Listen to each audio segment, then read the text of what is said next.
Hi everyone, I'm Dave and I love movies. So, welcome to my podcast, The Reaction Shot. In each episode, I'll dive deep into a movie of any genre that holds a special place in my heart. But here's the twist. I bring on a guest who has never seen that movie before, until now. We discuss, dissect, and review from pre to post-production to behind-the-scenes stories and well into its impact on pop culture. Will we agree on everything, or will we have wildly different views?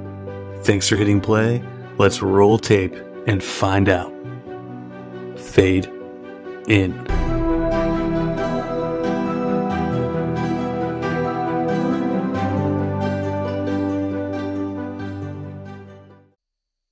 Hey everyone, welcome back to the Reaction Shot podcast. I'm your host Dave, and joining me today again is Brittany Cunningham. Brittany, how are you? I'm great. How are you? Good. Back for another fun episode, huh? Hell yeah. Urban Legends. I'm excited. Urban Legend, yeah. So Urban Legend is the film that we're focusing on today.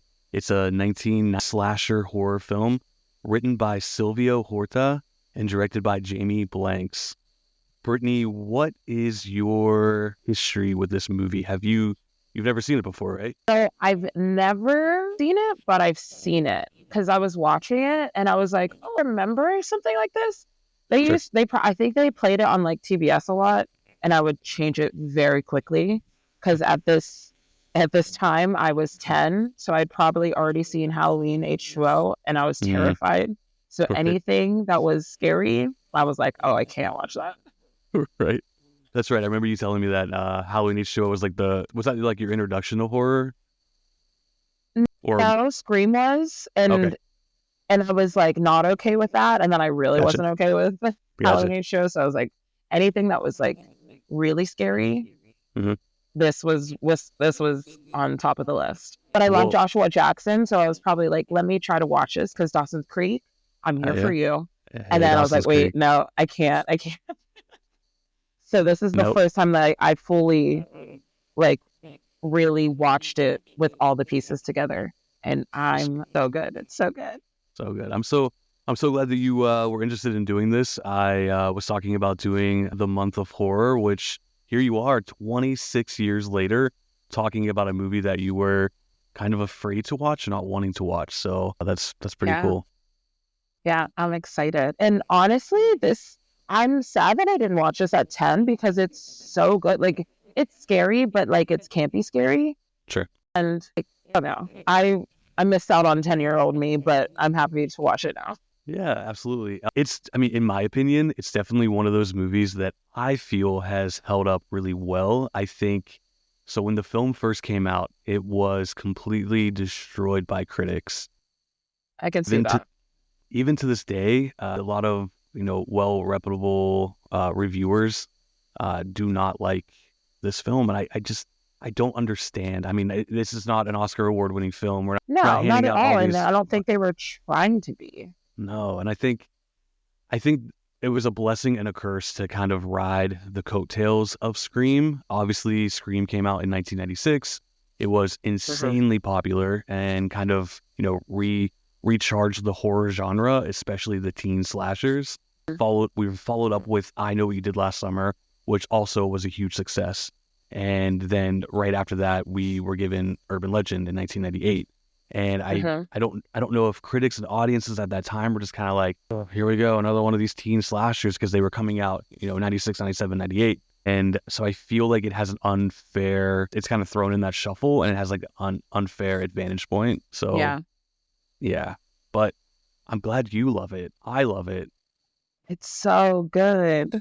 I think it's kind of established a little bit of a following more recently. I know right before COVID, they started talking about doing a complete reboot, in the vein of like Scream 5, where they kind of did like a sequel, like a legacy sequel, but also like a reboot, retelling, all that, whatever word they want to use. That's what they were planning on doing. And I feel like it's unfortunately because of COVID and other things that have happened since then, it's just kind of fizzled out or thrown into the back. But I do feel like it has a big enough of a following now that I could see something like that happening, hopefully in the near future. So That would be pretty awesome. I would watch yeah, it.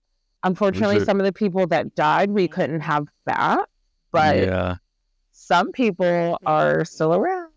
some people are And still around. I think that they would could be be. a pretty, like, oh, you have a kid in the school? Weird. Yeah, And they're like, hmm you? yeah, Interesting.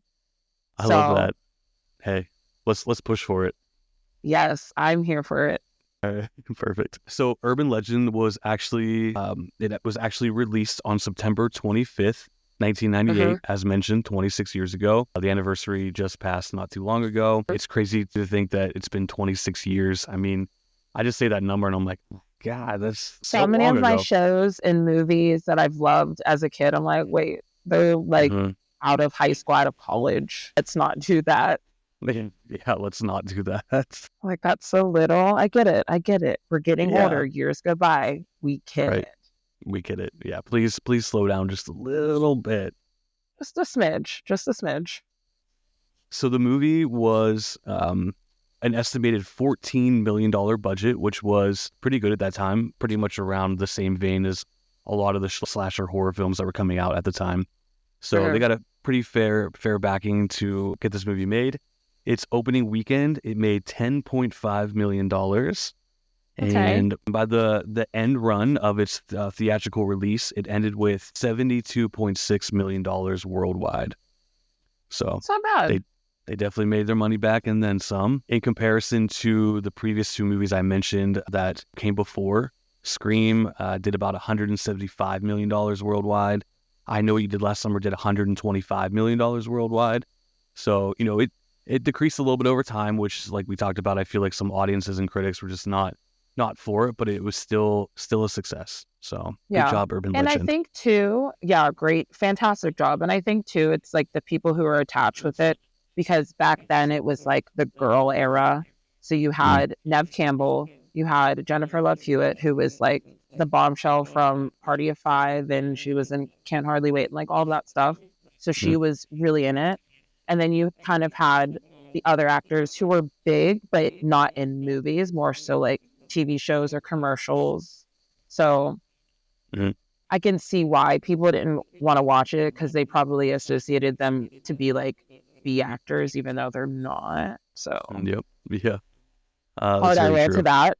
But because it's Yeah. honestly just like watch the movie. There's so many funny parts, like spooky hmm parts, like aha moments. hmm Just yeah. So Yeah. Yeah. they didn't get that it deserved. No, they did not. And I feel like tonally, I feel like this is actually closer in tone to Scream than like I Know You Did Last Summer is, even though I Know Yes. You Did Last Summer was written by the same writer of Scream, Really? which I yeah, didn't know so that. a lot of people actually because again, it's a blessing and a curse type of thing because I do feel like Urban Legend feels like it's in the same vein as Scream, but not in a recycled type of way. I feel like it like kind of honors Scream, like thank you for rebooting the horror genre, as I mentioned, and kind of like a little love letter to that, even though it was a couple years later. It was just Yeah. kind of like thank you for being here because, here's what we got to say in honor of that. And a lot of people, because the tone is similar, a lot of people actually think that Kevin Williamson, who wrote Scream and I Know He Did Last Summer, actually wrote this too. So I feel like that's a good thing. I feel like that's an honor, not necessarily a negative. So Yeah. my opinion. So I yeah. So at the time, critics completely tore this movie apart. Researching it now, it still kind of seems to be the same when it comes to actually established critics reviewing the film. mhm. But it brings us to Rotten Tomatoes. So Rotten Tomatoes, we are at a 29% with 66 critic reviews. Yeah, we're at a 37% based on audience scores. On Internet Movie Database, we're at a 5.6 out of 10. On Metacritic, we're 35 out of 100, I feel disrespected. right? With the user reviews on Metacritic, we're at a 6.2 out of 10. And on Letterboxd, we have 128 reviews, averaging a 2.8 out of 5. But like, based on what? Like, what are you upset about? Sure. Sure. And more so, I feel like more so at the time, horror movies never got respect, no matter what. And again, I don't think this is an award-deserving film by any means, No. but film is a part of art and entertainment, and this movie to me is entertaining. Absolutely. It's set out to do what it's supposed to do, and to me, like you said, it has funny moments, like that tongue-in-cheek, campy, borderline satire, but also, true because it has suspense and horror and all of that stuff. So to Yes. me, that's a great film. Again, no awards, but it's rewarding that it's an entertaining film. So I feel like I would be a really bad, like, well-established critic because I couldn't tear a movie apart that I enjoy watching and coming back to, even if it's not what we know is, Oscar worthy. But Same. A friend of yeah, mine always dogs me for watching Fly Away Home, and I absolutely love that movie. I will watch it once a year for the rest of my life I love that. without a care in the world. I Uh, love it. But like, and it, I'm pretty sure it had a nomination of something, or maybe just Anna Paquin. Doesn't matter. It's a hey, great film, just like this. Like, yeah, I will watch this movie every year during Halloween sure. time, There like we go. spooky season, Urban Yeah, Legend yeah. on my Cheer. list with Yep. Cheers Halloween to spooky. Town and Under Wraps and all that stuff. Look at that. It made the list. I love to hear it. Oh yeah, it made the list. I love that. Yeah. So, you mentioned spooky season, and this is definitely one of those movies that I do watch yearly. I can't say that I always watch it during spooky season because Zach and I here obviously love our horror films. So there's Yes. a lot of films to be watched. But Urban Legend, I do feel like is one of those movies that's always in rotation every year. Even if it's not spooky season, we Background end in up watching at it. a party, like to have that would be so cool. I love Yeah. like Halloween parties when there's movies in the background. Now if it's Mhm. Halloween H show, I get a little iffy. I'm like, let's not do that. Let's not do that. A Let's not do nice that. Halloween slasher is cool. Yeah. Kind Not of. spooky Michael Myers. So like not being like in the Scream movie when they're watching Halloween at their party. Correct. Like I'm not doing that. I will leave the room because bad things will happen. Like I'm still scared, even though I watched it. Like we did the podcast, watched it, Yeah. talked about it. Cool, cool, cool. I still see him, and I'm like, I'm still not okay. Still tormented by good old Mikey Myers. Every day I went to the bar. The little just I turned. I said, "Oh, of course you're serious. Right? I just sat right next to you. Didn't know it. You're That's just how it staring at me. works. That's It is. Let's not maybe talk you about it, sat. Dave. No, I was gonna say maybe you sat there and then he just appeared there because he's following you. It's fine. If for some reason somebody takes a picture in that corner and he's not there, and I see it, I'm gonna that's work a my horror magic. story, and it's great. It's like take it down really quick. She'll never know. That could end up being a new urban legend. That could be. It could be. It could But be. like not with me because I don't want to get caught. Unfortunately, the story mentions Brittany in it, so it's gonna play It's that already way. been written. It's already Already been here. written. It's already happened. So, with Urban Legend, fortunately, we do not have Michael Myers. Thank God. We do have a killer that is wearing a parka. It's a very interesting choice, but there's a little background to that. So this film, the screenplay, was actually written to take place on the college campus during the winter time, and there was supposed to be a lot of snow involved. However, scheduling conflicts, they had to reschedule their filming time, and it ended up Yeah. being during the spring. So there was no snow to be had, and making fake snow was way too expensive for what the script called for. So they decided to just scrap that, and they decided to leave the parka in the film because they didn't have time to come up with a new idea for what the killer would wear. Fair, but also I feel like it influenced a lot of horror movies after that because Cry Mm-hmm. Wolf. There's a Mm-hmm. parka, that orange thing. There was there wasn't. That was the orange mask. There's another movie though that there's like you can't see his face because there's the furry thing around it. Yeah, I think you're right. I honestly can't remember, What but movie is? everyone research right now. We'll figure it. Yeah, I'll we'll figure it figure it out out. later.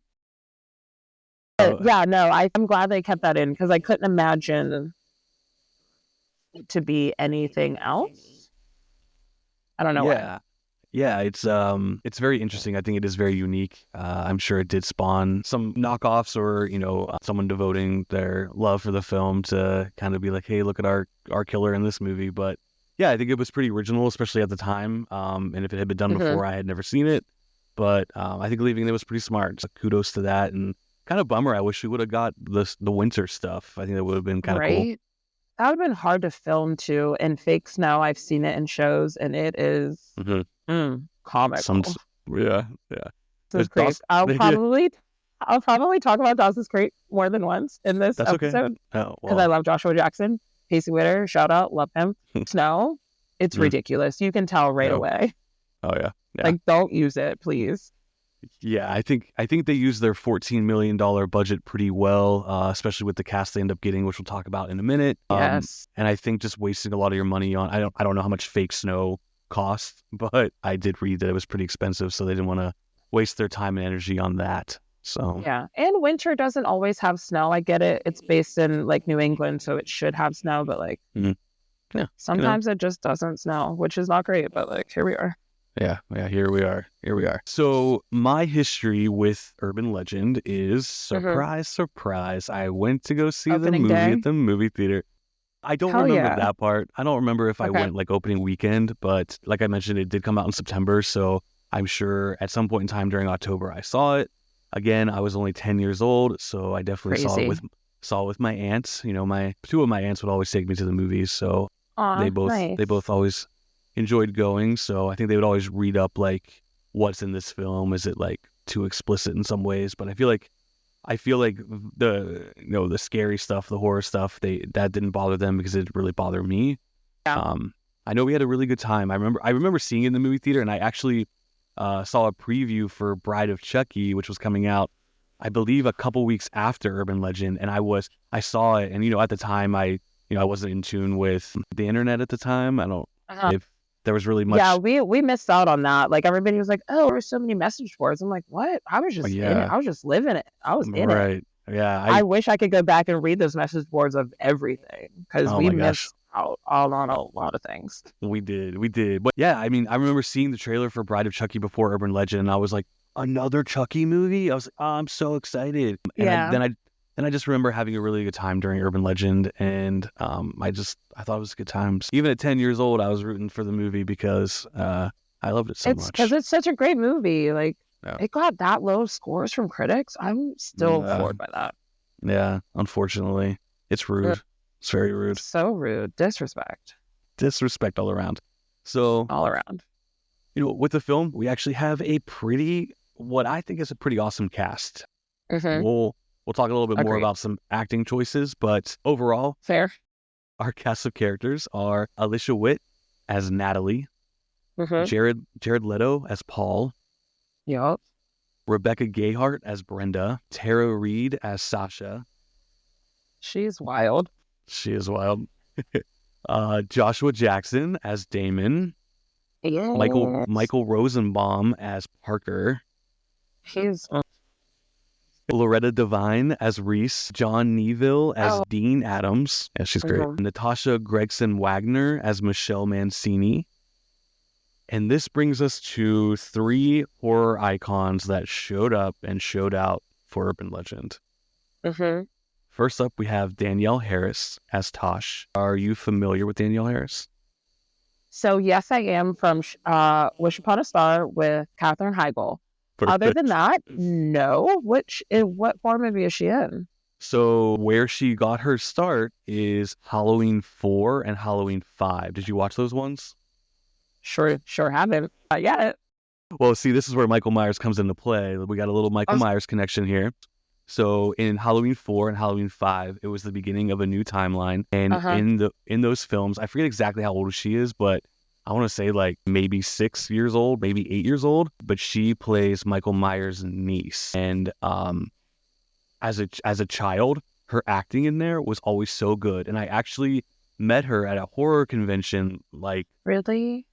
like maybe like 14 years ago. And Yeah.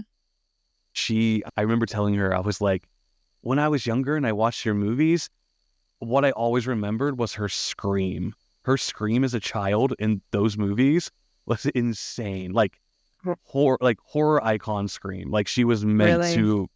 to be in this world. Yeah.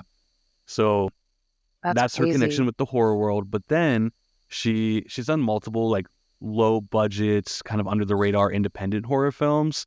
Yeah. But she also did Rob Zombie's Halloween 1 and 2.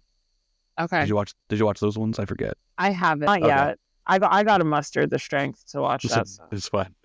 It's fine. So in Halloween 1 and 2, she actually plays, since that Halloween is a remake of the original Halloween, she actually plays Okay. Annie in this version. So She plays the bitch. she plays the You don't like bitch. Annie. I still don't like her. Like, I will she say pissed me off. Danielle Harris definitely brings a likable factor to it. In fact, I can see that. spoiler alert, kind of. She gets killed. Obviously, she gets killed in the original Halloween. Shocker, because Annie's mean. The Annie's mean mean. girls She has to always die. get got. She's even mean in this. I was like, you're just mean to your roommate. Now you're dead. Like, you can't do that Right. shit. Yeah. Well, they loved her so much in Rob Zombie's first Halloween movie that they actually found a way to bring her back for Halloween 2, which I won't give away, but I think That's it's cool. definitely worth a watch. I think Danielle Harris, I love I'll her. watch I it for think her. I watch yeah. movies for people. I would watch it for her Okay. because in Wish Awesome. Upon a Star, she plays Haley Wheaton, and we love her. We love her. Support. I love that movie so much. So I'll watch it. Perfect. I'll do it. All right. So next up, I'll do it for her only. to hear that Danielle Harris only for you. Up Yes. next in the horror icons that they got to come for this film, we have Brad Dourif. Do you know who Brad Dourif is? Freddy Krueger? Is that him? No. Damn. Then no. Wait, is he the Gas Dean or attendant. whatever? Mm-mm. The gas station attendant. Is he in horror movies? I knew him, but I don't know from what. So one of his first like breakout roles, which really stands out in the film world, was in One Flew Over the Cuckoo's Nest with Jack Nicholson. He So also I've did. seen bits and pieces of that. Okay. It's creeping out. Yeah, for sure. Yeah, he was also in The Exorcist 3. He What happened? played. Where are they in that? Do you I'm know? pretty sure he's the serial killer in there. That's like the story, like the second story is going on in the background. I haven't seen that movie in forever, but I've seen some Exorcists, but not a lot of them, so I don't know. I've okay, seen yeah. him, and I swear I was like, I know that man, but I don't know from what. I should have looked it up. Well, here's the big one. This is what he's really known for, and if people listening don't know either, I'm about to shock you. He is actually the person who plays and is the voice of Chucky. Mm-hmm. So the entire run of the Child's Play / Chucky film and television series, he plays Charles Lee Ray, the serial killer who ends up using voodoo to put his body into the Chucky doll. So he is Crazy. yeah.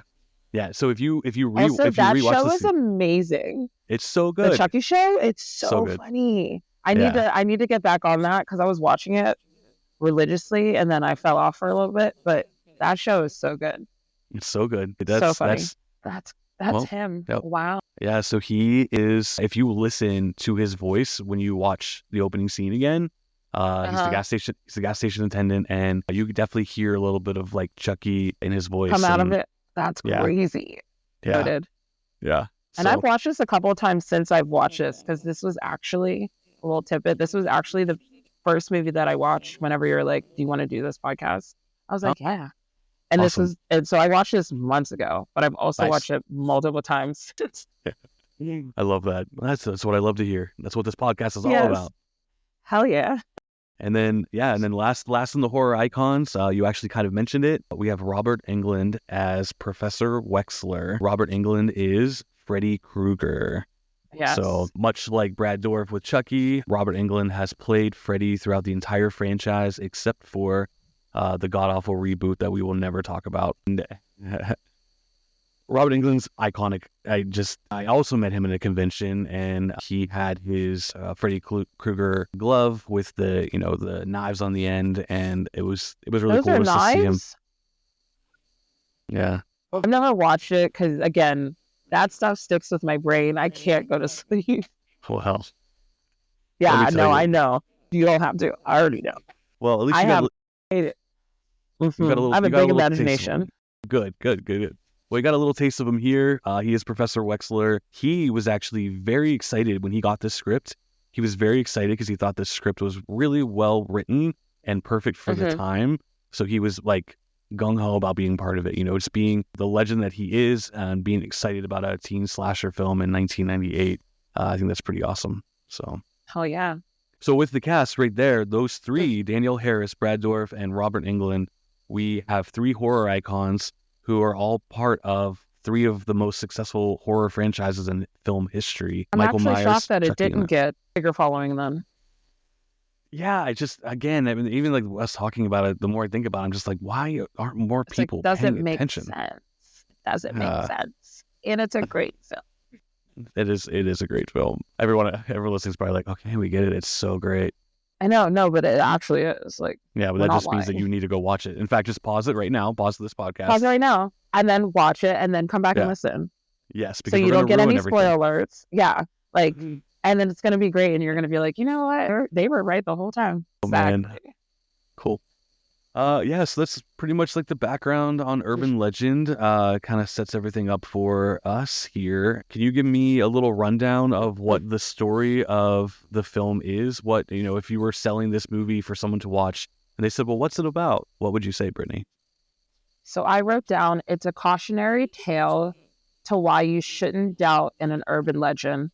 The story, it's about sex, love, scandal, the ultimate legend of being in college, being just a kid living in the world, meeting new people and people that you don't know until you know them. And you're like, oh shit. But yeah, it's a bunch of urban legends and kids just telling stories. And all of a sudden it starts happening to them. Yeah. So, Brittany, let me ask you, I mentioned briefly about them doing a possible reboot, reimagining, whatever, of Urban Legend. And my question for you is, do you think this film, a reboot, would work? How prominent are urban legends nowadays? Like, do you think that it'd be tough because we can just, you know, you have a group of friends sitting around and we're like, hey, have you heard of one about whatever? Yeah. Someone immediately gets on Google and they're like, oh no, this was debunked. It actually blah, blah, blah. Like, do you think it would work? People need to stop doing that if they're doing that. Like, stop debunking urban legends. Everything. Like, just let it happen, right? I honestly don't know because I don't hear about urban legends like I did as a kid, like growing up. Like Bloody Mary, whenever they did that, I was like, oh, I forgot I did that once, and I never did it again because we got the 3 and I ran. No, absolutely not. Okay, buddy. No, I'm just kidding. Like, no, I think it's always a good story to talk about, like camping and just like, hey, did you hear that one about the girl who walked down the street or that guy who was in the woods? Yeah, I do.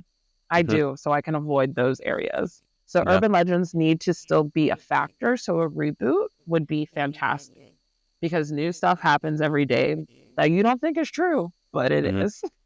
Very true. Might as well. Might as well. All right, yeah. Let's bring on that reboot, everyone. Let's bring it back. Let's bring it back. And anyway, you can like reboot the movie, but have a different story. Yeah, for sure. You know, I think it's the age that we are. I think, you know, nostalgia is really setting in. Times are a lot different now than they were when we were younger. And I think we're at that point in our lives, especially with these types of things. We want to, you know, hold on to that nostalgia. And, you know, these reboots and stuff are coming out at the right time. And, you know, like them or not, I personally get excited about them just because I'm like, oh, what cool new thing can they do with this source piece that I love? So yes. Now, if they somehow ruin it, then I'm like, all right, guys, like, there's cut the cord. You know that it's not good. Like, it's okay. You tried it. Still love you, but don't ruin it anymore. Yeah. So I think, like, people need to have, like, that mindset, too. But I'm here for bringing stuff back, like Freaky Friday with Amy Lee Curtis and Lindsay Lohan and Chad Michael Murray. I'm so ready for that. And it's not a reboot. It's a continuation. These people grew up with us. Like, let us have our movies and our shows. Yeah, just make it happen. Let it be. It can happen. It's happening. One Tree Hill's doing it. I mean, if Dawson's Creek does it. But again, you can only have certain people that we didn't kill off. Why did we do that? Still upset. It's whatever. Brittany, not whatever. I'm mad. I think we should do a rewatch of Dawson's Creek podcast. Say less. I watch it every year. I watch Me every year too. during like Me Christmas too. time. I think I've seen I love the first season so much. Like Same. the first season to me is just like it's like a movie. I put it on. I'm like, I'm gonna watch all 13 episodes right now. And it's so good. And you're just like, what's Cape Side doing? Yeah, what's happening in I'm Cape ready. Side? Yes. Like, what's Dawson Leary doing now? That kid. Oh. No shade to James Vanderbeek. We love him, but Dawson Leary was annoying. Right. We, fortunately got I'm here for Joshua a Jackson. podcast. Yeah, let's do Oh, it. yeah, we did. We got Pacey Witter. Yes, we did. So good old Pacey Witter from Dawson's Creek is actually in this film. There's a moment that's a little call to Dawson's Creek, which we'll talk about when we get to that scene. So good. All caps. Oh my God. I knew it was funny when I, rewatched this recently, knowing we were doing the podcast. I was like, Brittany's gonna love this moment. I was like, because I love when movies do that. They like give an homage to the person in that scene of whatever show or movie they've come from. And it's like, people know you from this. And they're like, oh, no. And you're like, Nope, yes. yeah. Yeah, we do. But they do. And we love it every second. Every second. For real. No lie. So two little last facts before we get into the film. Screenwriter Silvio Horta. This was his first feature-length screenplay. Nice. He was a first-generation Cuban-American who really wanted to make a film, and he got this idea working at a department store, like a Macy's or something like that. But he said he was bored behind the counter and just dreaming up a screenplay to write, and he actually wrote this film. Awesome. I love that. That's cool, because I do that. I've always done that, work, school, whatever. I'm like thinking about a movie that I'll never make but could make, and I'm like, and this is what happens. And so I like hearing those stories like that. A little inspirations. We love that. So he doesn't have a very big film career per se, but he went on to create a very popular television show. Do you happen to know what that is? I do not. It is Ugly Betty. Ugly Betty. Aw. Yeah. We love America Ferrera. Right. Yes, absolutely. Queen. Yeah. So he came up with the idea of Ugly Betty, and he ran with it, and it lasted for 4 seasons. And that lasted. Hell yeah. Yeah. So 4 seasons. At the time might sound, at that time sounded like only 4 seasons, but it was actually one of the first shows I could really think of that said we want to go out on top as opposed to just keep going and like ruining its legacy. So, but I thought it was pretty cool. We love when we can see the end of a story and just be done. Yeah, I think so. Silvia Horto. Because I hate when shows have multiple endings. It's like, oh, it could have ended there, and then now we have 15 more seasons. Mm-hmm. For what? Yeah, especially around that time. Like I get it, but the 90s, early 2000s, those TV shows that like every season's like 25 episodes. I think One Tree Hill kind of fell victim to that, in my opinion. Dawson's Creek did too. Buffy did, but yeah. Agreed. Buffy, maybe not. Only because whenever it switched over, like the WB dropped in and it got picked up by UPN, I feel like it got a little vamped up. But that first new season was like, okay, what are we doing? And then they bounced back into it. It ended well. We'll just say that it ended well. And that's all we want. Because we can't have a great seasons and then you end poorly. True Blood. Sure. That's what I said. Sounds like we need to do a TV show podcast, actually. I'm gay. I'm here for it. Let's do it. So Silvia Horta went on to do Ugly Betty. Kudos to that. Unfortunately, he took his own life during 2020. So he was in early conversations to start doing a reboot for Urban Legends, to be a part of it in some capacity. So I don't know if that kind of will still happen. Yeah, so I don't know if that was part of the reason why I was kind of put on halt for a little bit, and then COVID and all that stuff kind of kept pushing everything aside. But but he left us with some great stuff. If it happens, and it was meant to be. That's really unfortunate. That happened. Yeah, and then director Jamie Blanks. This was his first feature film as well. Nice. He went on to direct Valentine in 2001. Did you ever see Valentine? What is that? Is that what David Boreanaz is? Yeah. I love that movie. I forgot Okay. what it was called, obviously, Mhm. but yes, I have seen that movie more than once because Yes. I was a Buffy and Angel girl Sure. through and through. So I would watch anything that they're in. Love it. Yeah. So he went on to direct Valentine, which is, in my opinion, in the same vein as these slasher films we're talking about. So, Yes. I love that. But yeah. All right. So I guess that's all the background I got on the making of this film. So we'll jump into the movie, kind of Yeah. walk through it, talk about all the good stuff. So, Yes. the film opens up with a girl driving an SUV at nighttime. It's raining outside, and she's doing what all of us do, or at least I do. Whether I'm alone in the well, especially if I'm alone in the car, singing very loud to music and pretending that I, in fact, am the singer of that song. So, what Yeah. song? Do you know what song she's singing? Turn Around by Bonnie Creepy is Tyler. Bonnie Bonnie Tyler. Tyler. Okay. Yeah, Yep. yeah, yeah. Great song though. Love it. But So totally. also it's always in horror movies where things are about to go wrong, I feel. Yeah. I don't know why. I was just like, this is the horror movie vibe. Yeah, total tongue in cheek too. So the song's called "Total Eclipse of the Heart." Turn around. And in the scene, her singing "Turn Around" is some advice that she should definitely follow. Should have. Yeah, so she's singing at the top of her lungs, and she realizes that she needs some gas, and she's like, "Oh shit!" There's nothing worse than being on a nice little trip to wherever you're heading, and your gas light comes on, and you're like, "Oh, damn, I gotta make one more pit stop." Yeah. I will say her gas tank it dropped very quickly. I was like, whoa, whoa. Like It you does. had It's a so little dramatic. bit longer. It's I so know. I dramatic. was like, That that's gas not how tank is gas like, works. yeah, that gas tank is like, I'm Empty, hungry. you know, I'm right empty, girl. now. Stalling. I'm stalling out. Oh man. So she pulls into a gas station, and of course this is a creepy ass gas station in the middle of nowhere. And it is Mm-hmm. a one of those pumps where the gas attendant comes out and pumps the gas for you. Here we are Yes. introduced to Michael, the gas attendant, played by Brad Dourif. And as he goes to put the gas hose into the car, he kind of looks in the back seat for a second. And as an audience, or at least me at the time, I didn't really think anything of it. I thought he was just being creepy and peeking into her car. Same.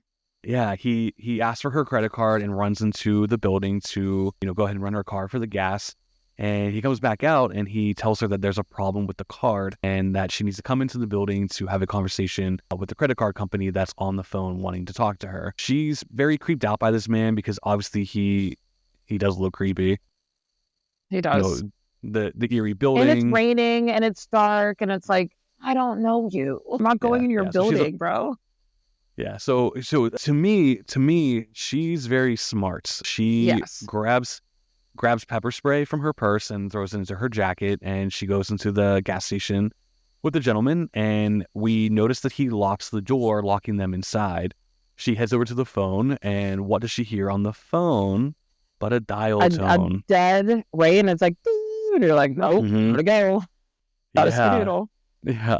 So her name, fun fact, her name is Michelle Mancini. Don Mancini is the creator of Chucky. And since Brad Dourif plays Chucky, it's like a little honorary thing for him to kind of have that in That's there. So funny. yeah. I Uh, like that. yeah, Can we all this just stuff. note two things of this gas station? One, gas is $1.14. Oh, Disgusted. take me back. Because right, like never heard of her, not while driving. So whenever she takes her jacket out of the car, you're like, wait a minute, then whose jacket was that in the back seat when she was looking for whatever she was looking for? Good And I call. was like panicked. I was like, wait, no, that's not her jacket. Did you know this? Did you know this scene before you saw the movie? No. No. Okay. Yeah. Okay. Same. So when we were in the theater, it was just kind of like, it's obviously set up to think that this gas attendant is going to, murder her or whatever. Uh-huh. Yes. So he approaches her when she realizes that there's just a dial tone on the phone. He approaches her and she sprays him with her pepper spray. And in pretty awesome fashion, she kicks the shit out of the glass on the door or on the Which is window crazy. and climbs right out. I'm like, you know what? Fight or flight, girl. Fine. Fight or Right? flight. It's Love it. like, you do you, Love it. girly. Run. Love it. So she runs out of the building. We're over to her car, and she gets into the car as the gas attendant, Michael, is chasing after her. She speeds off into the rain, and we're left to linger on Michael as he seems completely distraught that she has drove off, and he has a stuttering problem. And as he's speaking, he slowly starts to say, "Someone's in the back seat." Yep. And I said, wait, what? Because I was like, yeah, this man jump scare. Like, why'd he lock her in there? Pepper spray him, get him, hit him with Yep. the car. And then whenever he screamed out, I said, wait, what? The back seat? So here we're introduced to an urban legend, which is the urban legend that someone is hiding in the backseat of your car. You get into Which your I check my car. back seat every single time I get in. Even if my car's in my garage, that's locked. Check it. Hey, we've seen 3 plenty of movies times. where they found a way in. So One too many. One too One many. too many. Hills Have Eyes really did something to me. this is a good horror month episode, talking about all these Right? throwback horror films. Just like beep, beep, beep. Throwing them all out there for you guys. Uh-huh. So when he stutters, someone's in the back seat, a little bit of his Chucky voice is pretty prominent in that. And I love it because I'm like, oh, Chucky's warning them that there's someone in the back seat. So The only time he could ever warn a person, like, I'm not going to kill you, I promise. It's not me this time. It's not me. I'm actually a good guy this time around. Yeah. Poor guy. So cut back to Michelle. She is speeding off into the night. It's raining even harder than it was before. She's crying. Total Eclipse of the Heart is still playing. And she's saying, turn around. And, as she's singing it, the lightning is kind of illuminating the car. Other than that, it's pitch black in her car. And as the lightning's happening, we slowly start to see someone rise on the back seat wearing a parka, like the silhouette of a parka. And an axe kind of emerges next to them. And next thing you know, the axe goes wailing and right into her neck, decapitating her. The axe and the head go flying through the driver's side window. Yep. And I was like, well, that's one way to do it. We're in for a good ride, unlike the ride she just had, because she is now dead. Exactly. So this sets up urban legend, and I think, in my opinion, it's a pretty great opening scene. It kind of sets the tone. There's a little bit of like humor in there, especially with the songs saying "turn around." Brad Dourif being a little off key a little bit, and you got some real horror suspense in there with knowing that there's someone in the back seat. Thanks to him screaming it, but her not knowing. All right, so one more thing about this opening scene. I was reading online that they originally had a different car that Michelle was going to be driving, but they ended up getting a Ford Expedition that they used in it because it was the only SUV on the market that was large enough to actually swing an axe on the inside of. That's hilarious.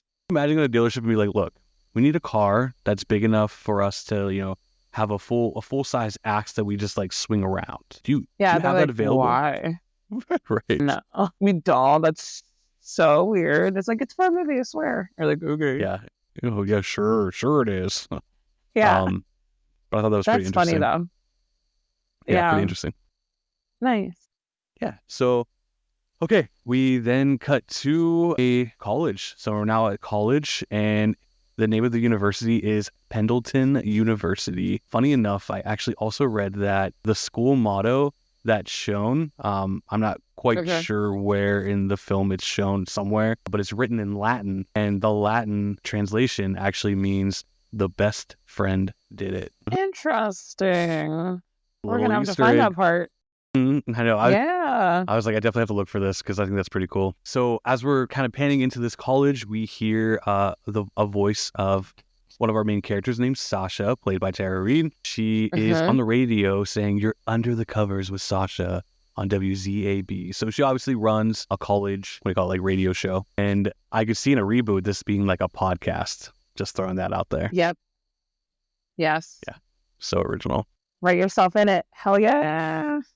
Played by Dave Herman. Yes. I love it. So Sasha is actually on the call with a girl who is talking about how she feels like she swallowed too much semen with her boyfriend, which actually is an urban that so much was consumed that the person got super sick and died. So very, very basic one, but I think it was a way to, as Sasha mentions, get people to stop, doing these. I can see these sexual activities, getting STD, things like that. So the 90s was good for that. It was, for and sure. Sasha gets a little descriptive and stuff, but she also makes sure that she talks about safe sex. So she Yes, refer yeah. she refers to it as a little frat boy protein shake. So that's cute. Was this before or after American Pie? This movie, do Before, you know? before. Before? Okay. Mm-hmm. Yep. Tracks. So, I Fair. don't know like what the beginning of her career was. I don't know if this was like very early on in her career, but this is definitely a character that made her stand out. And then obviously American Pie really launched her. Yeah. Yeah. So obviously she runs a radio show where she gives relationship and sex advice, It's and like Talk Sex with Sue. it's Talk Sex That with Sue. show Yes, back in the day. back in the day, a couple years ago. Yeah, Yeah. So as we're listening to her and seeing her do this radio show, we also pan out and cut to a bunch of college students in like a common area in the dormitory, like little Yeah. cafe area, listening to the radio, and we're introduced to a group of friends who actually make a comment that they are friends with Sasha. And they're like, we can't believe that she does this. And one of the guys that's there named Parker mentions that she reads tons of Cosmo magazines where she gets all these crazy ideas for love and sex. Wait, So isn't they're dating? yes, so That's how he Parker, knows that. yeah, so Parker is Okay. dating Sasha, and he's proud of his girl for being on air at the campus and giving out all this advice to all the students.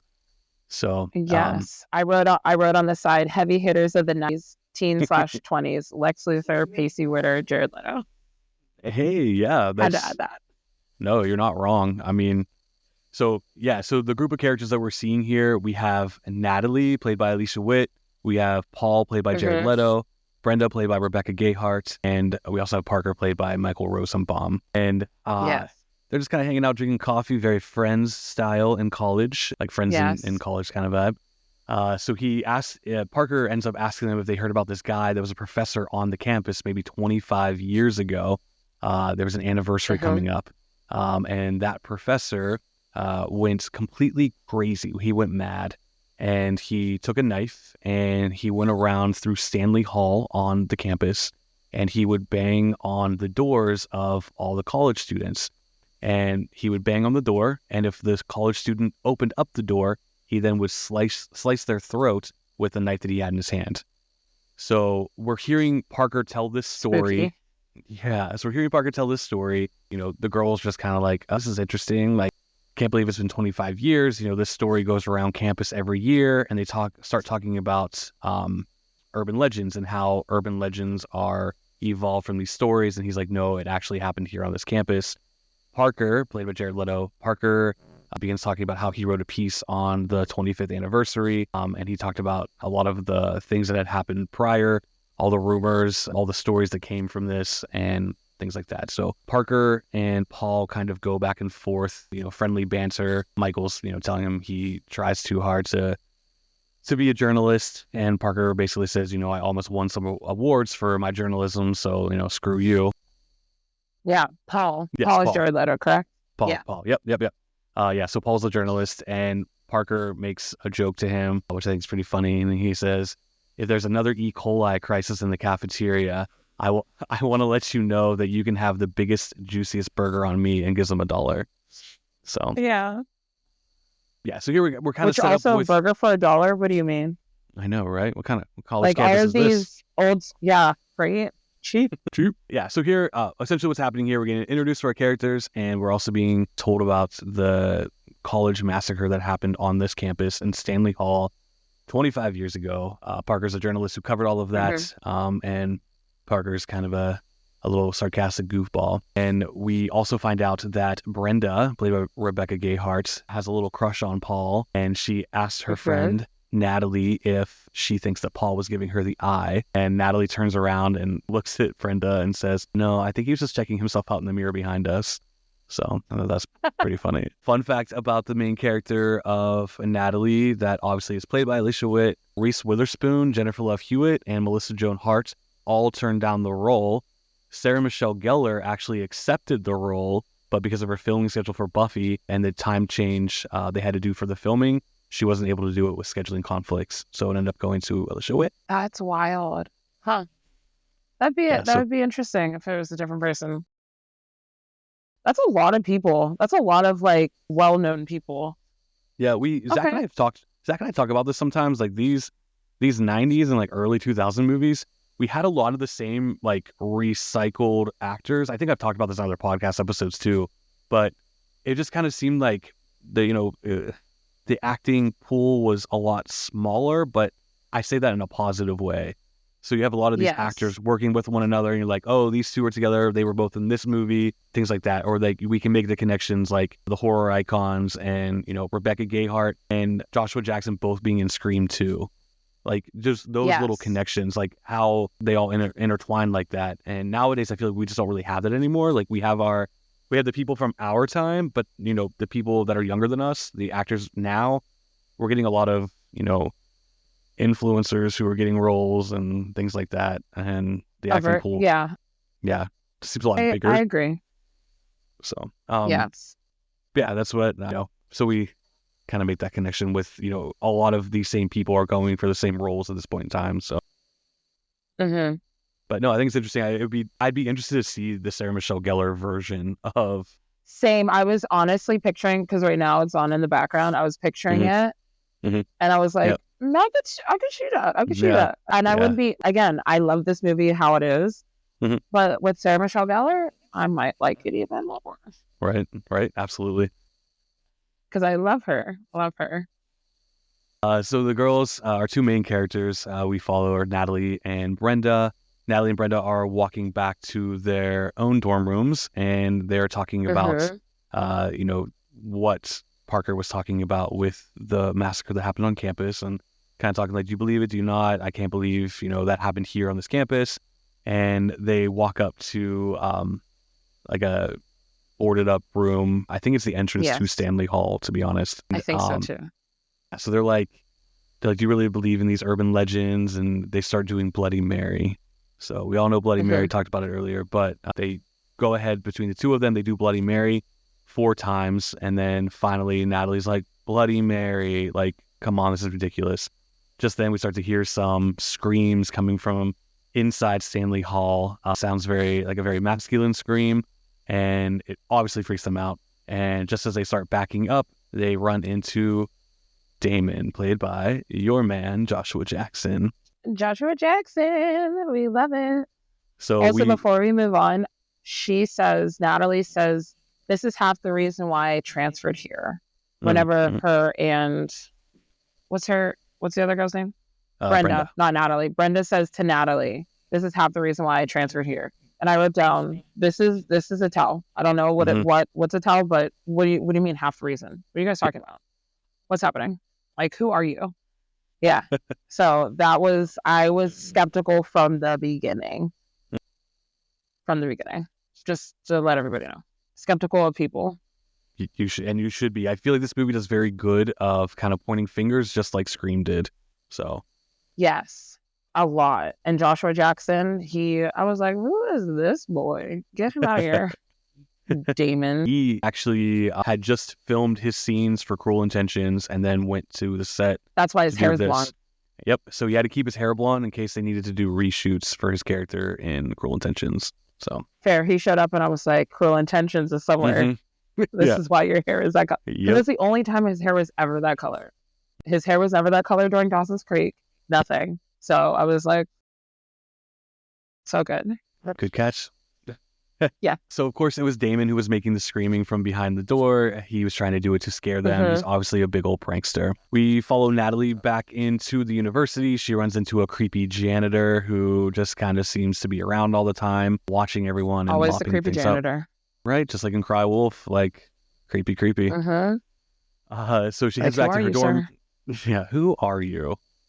Head back to the dorm room, and she walks into the room, and there her roommate Tosh is hooking up with one of her goth one night stands, I believe it to be. Tosh is Yes. super stereotypical goth. Everything in the room is black. The minimal clothes that she has on is all black. She has black makeup on, and the guy kind of seems like a Marilyn Manson type. So yeah. So Yes. Which, like, Marilyn Manson, the fact that the 90s made him seem like so crazy, and like now you're like, wait, he actually mhm, wasn't that nuts. Like, he's fine. yeah, then we see all the But things yeah, no, happening I now. get it. Yeah. Uh huh. So Natalie walks into the room, sees them having sex. Of course, Tasha's like, turn off the lights, like leave us alone. So Natalie lays down and goes to sleep, still listening to her roommate having sex in the same room as her. Super annoyed, naturally. Yeah. Cut to the It's next like, day. just put a thing on the door so I go somewhere else. Like, Right. don't do this. Or go to Like, his door. I'm like, oh, right. Yeah. anything. Yeah, Tosh, this is all your fault, girl. She was not a good roommate.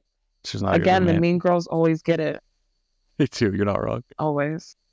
So, cut to the next day. We are in one of the classrooms, and Professor Wexler is teaching a class on urban legends. Blah, blah, blah. Mm-hmm.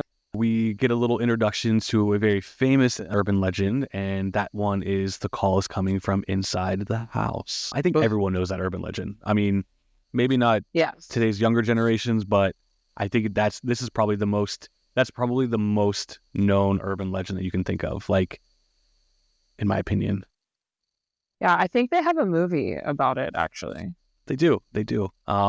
I forget what it's When a Stranger Calls. When a Stranger Calls, yeah. Yeah, I feel like that's such a popular urban legend, and I still feel like even with today's technology, it can still kind of be set today's standards. So I think that'd be fun to see that kind of play out in modern day. So we're learning a little bit about some urban legends. Of course, all of our main characters are in the same classroom because that's just how life works. Always. And here they're learning about other different types of urban legends, and we end up hearing one about pop rocks. Yes. Good old pop rocks. Had you heard this urban legend before? I've heard of it, never done it. Because you've never done it. Pop rocks already sound crazy in itself, but to add carbonation on top of that, sure, my stomach will not explode. Yeah, so he kind of tells the audience, and of course the classroom, this urban legend is pop rocks, and you put the pop rocks in your mouth, and then you wash it down with a can of soda. And yeah, like you said, mixing that up, just the idea of it alone sounds crazy. But the urban legend is that somebody does that, and your stomach and intestines burst inside of your body, and obviously kills you immediately. Yeah. So... Right? Between that and Chucky Finster and like the watermelon seed, like it's so true. Oh god, I forgot about that. That's a good connection. Yeah, so like we have all these urban legends just kind of like building throughout the story, which I think is cool. So he asks Brenda to come up on stage to reenact the pop rocks and soda, and wonders why she won't mix the two. And she said that she's heard the story, and that's how the Mikey from the Life cereal commercial passed away, and that in fact is not what happened. So that right there just also proves... was that like real? It was. Like, was that... Okay. Yep. I just wanted to make sure, because I was like, that looks real. Like, I remember that, but I don't remember if I actually remember correctly. Okay, yeah, you would. I love Michael Rosenbaum in this movie, but also in this scene, because if you do remember the commercial, if you watch the commercial for this Life cereal, you'll remember it. Like, our age, you'll remember this commercial, and the kid really goes, Mikey likes it. It's just like how he says it is so funny, and Michael Rosenbaum just does it like perfectly. So I love that they added that little I'll have to clip. look that up. That's hilarious. You definitely do it. But so that just proves that the urban legend is debunked. However, he wants Brenda to try it out, and of course she gets a little nervous and does not want to do it. So cue Damon, Mr. Joshua Jackson, ready for the proof that this is not real. He throws the pop rocks into his mouth and he washes it down with a can of Pepsi. As he's standing there, Professor Wexler starts talking about, see, kids, everything's fine. Just then, good old Damon starts to choke, and we start to see a bunch of the pop rock like foaming in his mouth. He collapses. Yeah, which is disgusting. Right. He collapses and falls down the steps. Like, how many takes did that take? I feel like funny. I actually feel like I read that this took 3 days to film, and then the next scene in the car took 3 days to film. So that's fun. He did that too many times. That like went in his eyeball. It did. Yeah. So he falls down the steps, and he quote unquote dies. But when he's coughing up the foam from the pop rocks and soda, some of the actual I guess saliva and liquid from all of this, and soda and pop rocks just like rolls into his eyeball. It just has like this blue... I'm like, we're not doing that again. Yeah, Damon's like, here we go. So I wrote down the drama, because he falls down the stairs. He does. I love him. So, unfortunately, Damon is now dead. The urban legend's real, and that's the end of the movie. Yes, done. It's Yeah, over.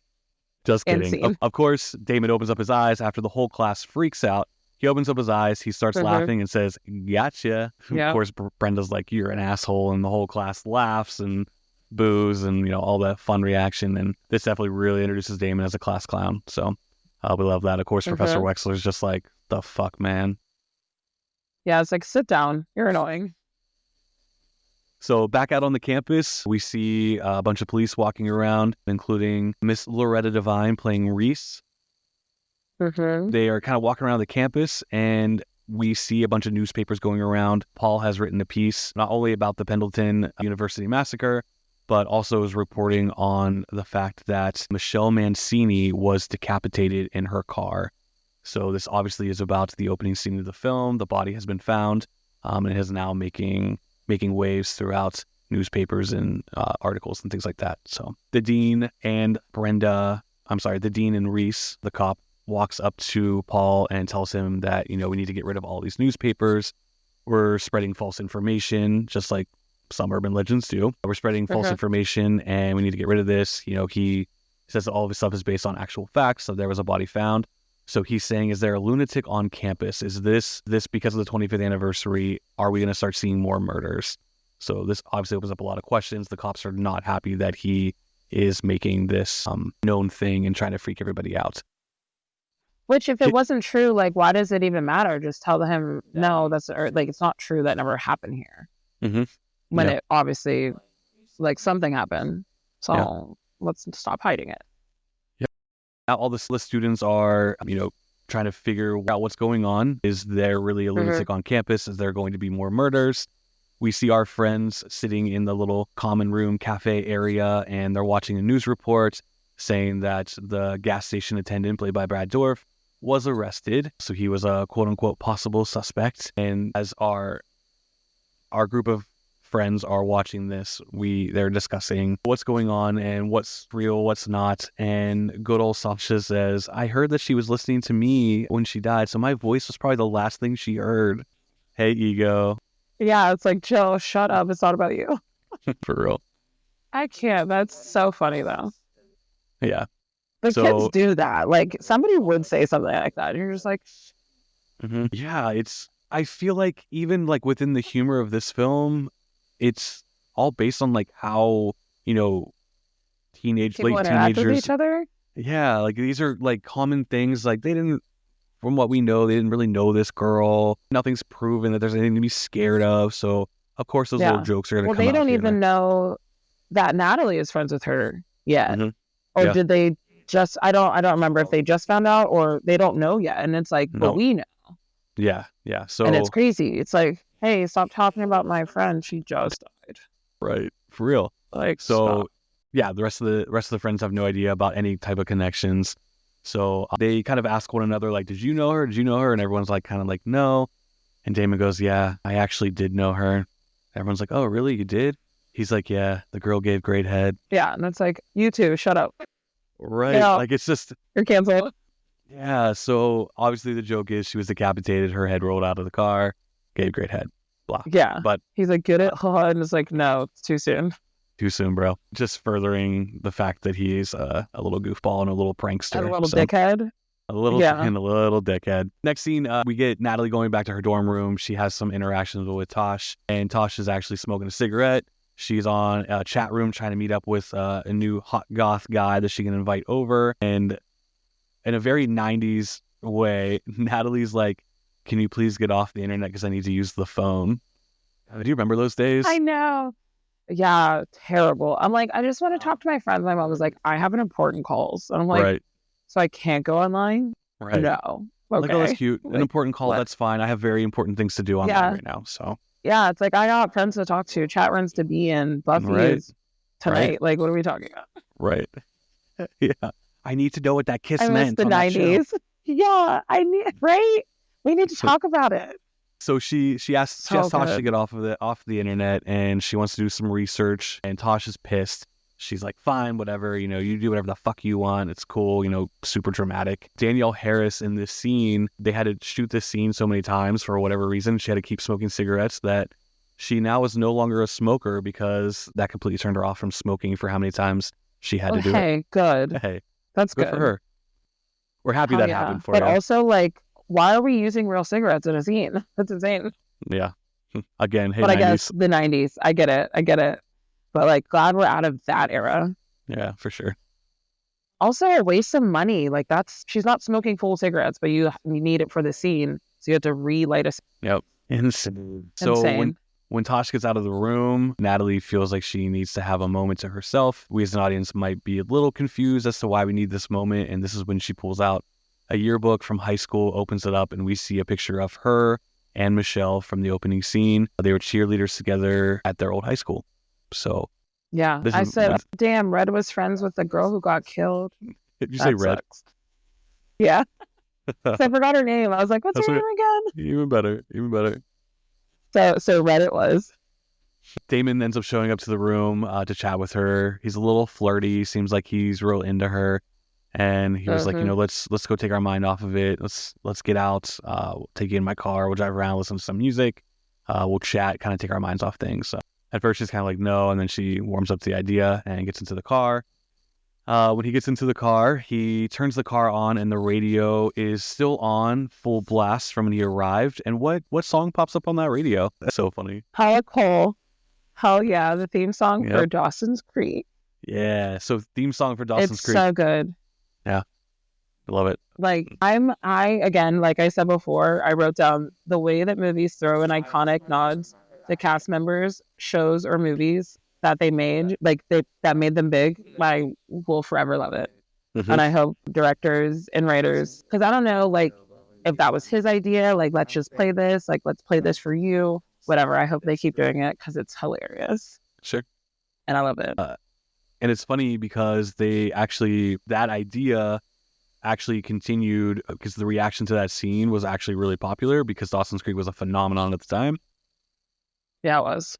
They kind of used that same scenario in Scary Movie when they were spoofing things, and James Van Der Beek actually climbs with a ladder to the window when they're spoofing Scream. Yes, I remember that. Yeah, he's like, oh, wrong set. Wrong part. Yep. Yeah. So I love it. Yeah, we love those little things. I think it works really well with the tone of this film. I don't think it feels like spoofy like Scary Movie is. I feel like it's very subtle. If you don't know Dawson's Creek, it doesn't really mean anything. It's kind of like loud music, at all. but like, it works. And he's a loud music that he doesn't like. He's like, what is this? Which is even funnier because like, it's like we know. Yeah. And during this scene, also after this, like whenever they're in the car and he's being an absolute dick, I wrote down, Damien gonna die because he's a dick. He's no Pacey Witter. He's no Pacey Witter. He's no Pacey Witter. But he's funny in this. I do enjoy him for what he is. Yeah. He's a little shithead, but we love Joshua Jackson. Yeah, respect. Again, always respect. Yeah, so the two of them drive off in the car. They end up stopping in the middle of the woods because that's what you did back in the 90s. And they're just kind of hanging out in the car. He turns the engine off. They're chit-chatting, and he talks about how his girlfriend died. Natalie's kind of like, oh, I'm so sorry. Like, what happened? And he was like, well, she had a condition, and, she ended up passing away from that. And at this point in time, I'm too afraid to get close to anyone. Just being a dick. He's obviously making all this up to play the sympathy card to get her to interact with him. And which, like, what? Like, that's not a play that is like, oh, okay, let's make out. No, that's so weird. Yeah. So he tells this story. She doesn't buy it. She calls him out on his bullshit, and then he leans in to give her a kiss, start making out. So she punches him in the face. As she should. Because, like, please get away from me. But also, all of this is an urban legend in itself, even though it's happened before. Because I watched like true crime thingies or whatever. But like, you should never be in the woods by yourselves. There's nobody around. Of course, there's a serial killer somewhere in the woods. Obviously, naturally, don't do that. Don't do it, kids. This is a PSA. Don't do it. Yeah, just don't do it. Make out anywhere else except for the woods. If you want to see the stars, that's fine. But like, not in the woods that you don't know. That's silly talk. Silly talk. He So obviously she punches him in the face. He reacts, and he was like, "You don't have to act like such a bitch." Okay, Damon, right? you Like, yes, she does, actually. right? You drove me Yes, in the middle of the woods. I didn't do this. You did this. yeah. And let me also say that I love how Natalie is written. I feel like they make her a very strong person, kind of like Sydney in Scream. Yeah, Because even her response to that when he calls her a bitch, she looks at him and says, "You want two black guys instead of one?" Because she can make it right? It's happen. like, do you want to keep digging yourself in a hole or no? Yeah. Stop So talking. so he at this moment in time he decides I have to piss and then we're gonna get out of here. So he gets out of the car. He heads out back into a little deeper part of the woods where he is peeing, and he hears a sound behind him, only to be greeted Ugh. by a really thick rope being wrapped around his neck and being pulled down to the ground. This is our first glimpse, more full body of the serial killer in this parka, and we hear him screaming, but he's a little bit too far away for Natalie to fully pick up on those screams. So she gets out of the car, curious as to where he's at. She, of course, starts to hear some sounds. And when she draws her Uh-huh. attention to those sounds, she realizes that standing right in front of her is the serial killer. And she freaks out, runs into her car naturally. She tries to drive off, but of course, the car is not working the way it's supposed to be and not starting. Next thing we know, somebody's on the roof of the car. She's screaming, still trying to get the car to start. And finally, the camera pans up and we see Damon wrapped in this rope, tied to a tree, hanging above the car, with his feet hanging just enough on the roof to hit it multiple times to try to get her to come out. She assumes it's the killer. So she's like, nope, this is not happening. Finally, she gets the car to start when we realize that he is actually connected to the back bumper of the car. He is tied to that up through a tree. So whenever she speeds off, he's going to go flying up and it'll hang him. So that's sad. My jaw was on the floor whenever that whole scene was happening, and I'm pretty Hmm. sure the theme song to Dawson's Creek is still, Yeah, it is. It's gently playing in the background. which is so fun. Like, they couldn't change the song. They're like, nah, we're Nope. keeping it the We whole scene. gotta keep this on. So funny. It's But so like funny. that it was so crazy because she Hmm. could have just not. But I get it. Like, you have to. Like, you got to get Yeah. out. You don't know what's on top of your car, and the Yep. fact that she just plops down and just like, nah, fam. Nope. I Yeah. mean, So I just said a thing. It's fine. yeah. So essentially, Okay. this kills Damon, of course, by her trying to drive the Yes. car. She then reverses to get away from the killer to run the killer over. And when she does that, it, extracts the rope and brings Damon slamming down right on top of the car and him falling into her windshield, dead and all bloodied up and all that fun stuff. Yep. Yep. So naturally, Natalie is completely freaked out. Her best friend is dead. She doesn't know it, but she pretty much played a big part in killing him. And she runs off Mm-hmm. and heads to the campus security, where we see good old watching some little Foxy Brown type stuff. And she's, trying to take She on. cracks me up. She's so funny. I actually watched an interview with Loretta Devine, and she talked about how much she loved the script for this film, that she thought this movie was going to be like one of the most popular movies ever made, that this was going to launch her into like Really? this. Yeah, and but she was saying it like such a joyful way. Like, obviously we know that's not exactly what happened, but she's Yeah. so she's very And I passionate mean, about it. she still made great movies, but like, Oh yeah, that's so cute. yeah. She's like, So this is it. yeah, I feel like this might And be then might have. the Yeah, fan base was like, nah, this ain't it. And you're like, not wait, wait. not a, yeah, Yes, it yeah. is. I So rude. swear. Yeah, so she So she rude she again. loves yeah, she loved doing this movie, and I love hearing that. And on the flip of that, while we're talking about her loving it, Jared Leto will not speak about this film. Anytime he's interviewed about it, he won't speak Really? about it. Yeah, I want to know the backstory on that. Why? Hmm. Yeah, like what happened? I thought he did a fine job. Like, it was no, like, I mean, he was in Cruel Intentions not Cruel Intentions, Girl Interrupted for a hot Hmm. second. Yep. Like, he's done other films. So like, Yep. why are you, come on, Yeah. come on now. And I Yeah. I liked don't. him. Anytime I see him, I'll watch it again. I watch movies for actors, but like, he's not bad in this. It's not his No. I. best role, but like, Right. It was early on. yeah, Yeah. it was Yeah. after My So-Called Life. Yeah. Yep. So I Right. feel like there's like I Never don't know if watched this it, is. but I've heard great things. Oh, you should watch it. It's a very quick watch. It's only one season, so but it's really good. Really? Oh, whoa, really? I thought it was just because everybody talks about it like it was around for Mm-mm. so long. Okay, Yeah. heard. It's like considered one of Interesting. those TV shows that everyone is like still to this day so pissed off that got canceled because it was so. I feel like Dawson's Creek, like the first season of Dawson's Creek, is very similar to the first season of My So-Called Life, where it was like it became this phenomenon overnight, and like everyone knew about it. It meant a lot to people at that time, and they just think of Dawson's Creek, but think of them pulling the plug right at the end of season one and never getting anything else. I Like couldn't that's imagine because we yeah. wouldn't know the depths of the actors because Claire Danes has been in everything and I Hmm. absolutely love her. Jared Leto. I'm not Hmm. sure who else is in it, but I feel like people still talk about it. I thought it Sure. had at least 4 seasons. Nope. One season. Yeah, go check it out. Wow. I will. On my list. Perfect. Done. Yeah.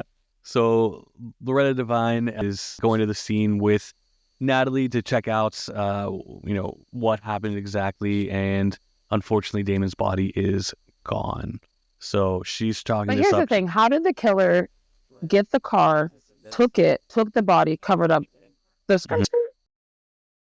Yeah. How? That's definitely one thing we'll talk about at the very end of the movie because that is actually a really big criticism. So we'll Okay. jump back Okay. into that. Remind me, we'll jump into it. Okay, so in the next scene, we are back with the friends hanging out.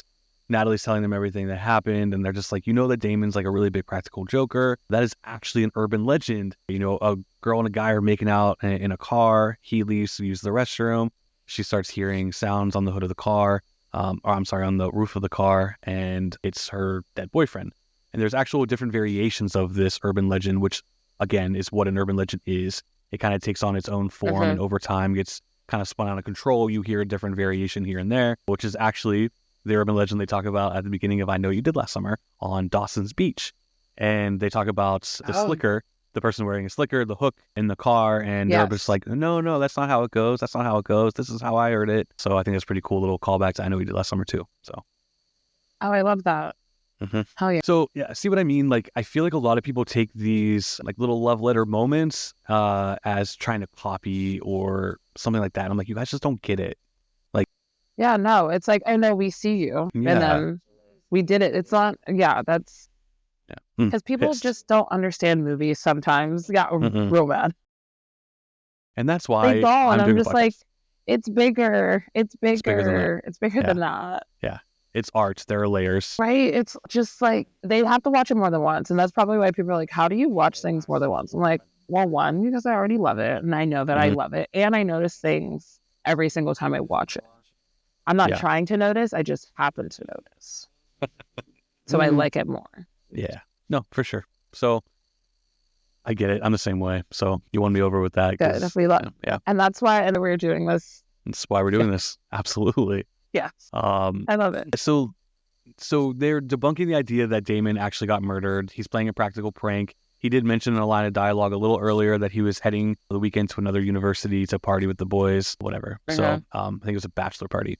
So Natalie then heads back to her dorm room to go use the phone, and she walks into the room and she says, "Hey," and Tosh is of course on the internet, and Tosh whips around real fast and says, "What?" Natalie goes, "Never mind. I Right? didn't go She to goes, gotta go. Yep, gotta go. I didn't go to college, but I can only imagine like that situation where you and your roommate are just kind of like at odds like that, and like just kind of like Me never either. mind. And I Just would have been pissed. I'd have been like, I live here too. yeah, Don't you're do like this. that. You're like this is a battle. I'm not gonna even try. So Ever when like I'm gonna go, never come home. yeah. So she heads out on the campus to a payphone, a relic of the past, and she makes a phone call to check in on Damon to see if he actually showed up at the university to go to this party. They're basically like, we can take a message, but we can't guarantee that he actually checked in. And she's like, damn it. So Natalie then, the sun sets, Natalie heads to the campus library and she's looking for a book. She then starts to hear some sounds in this library and she's like, what is that sound? She then gets to what she was looking for, which is an encyclopedia of urban legends. And she, of course, grabs the book and she wants to take it with her to kind of study all this stuff. She then gets creeped out, little jump scare, and she bumps into her good old friend Sasha, who is renting out a book on Kama Sutra.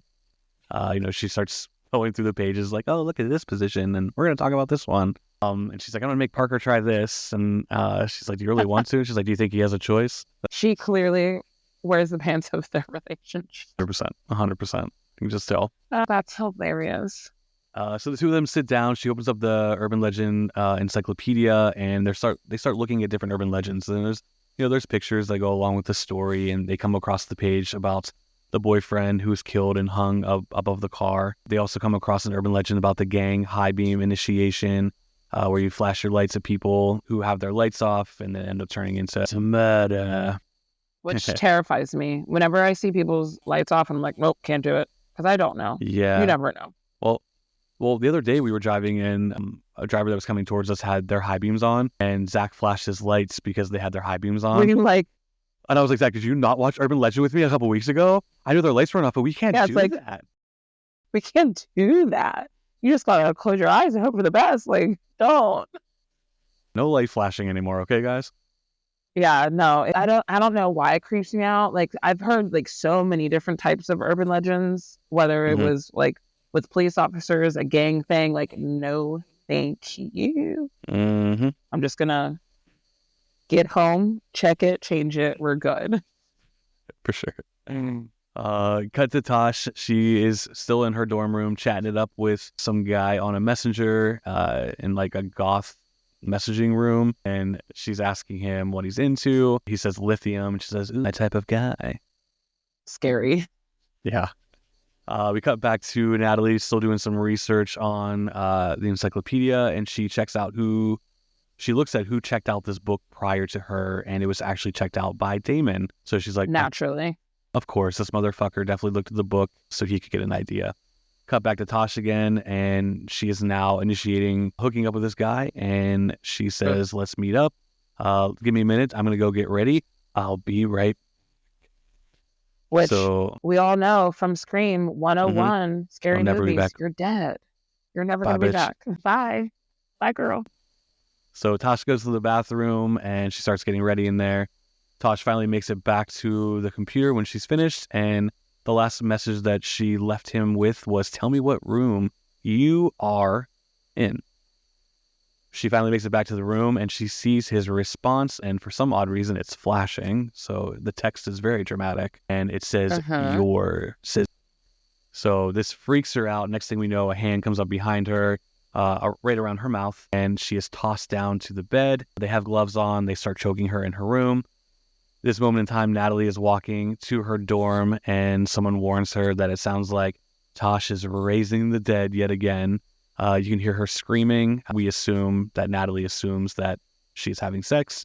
The killer then cuts the lights on her side of the room just as Natalie walks into the room, and she's like, nope, I'm not going to look. I'm not going to look at this. We do see Tosh kind of like looking Natalie's way, asking, through desperation in her eyes to please help her. But of course, right, like, because like, how would you assume? I'm sure those are two different screens, girl. Like, come on, common sense says that's probably not out of pleasure. You're an idiot. I was really mad by that. I was like, you're not that dumb. Not that dumb. We'd hope not. Yeah, I would hope not. But unfortunately, this was a part where Natalie let us down, and she assumed it was sex and puts on some headphones, listens to some pop music to fall asleep to. She then wakes up in the morning. She looks over, and she sees a dramatic amount of blood underneath the bed pouring from the blood. She sees an arm sticking out, and she assumes is Tosh's hand. It looks like her wrists were slit. She pulls the blanket off to reveal Tosh dead with two slit wrists, obviously a lot of bruising around the neck. As Natalie responds, obviously freaked out, wanting to get sick, we see behind her written in blood, aren't you glad you didn't turn on the light? Urban legend. So spooky. I said a phrase that will make you sleep with your lights on, because I would. I still do sometimes, and I'm like, I'm hooked.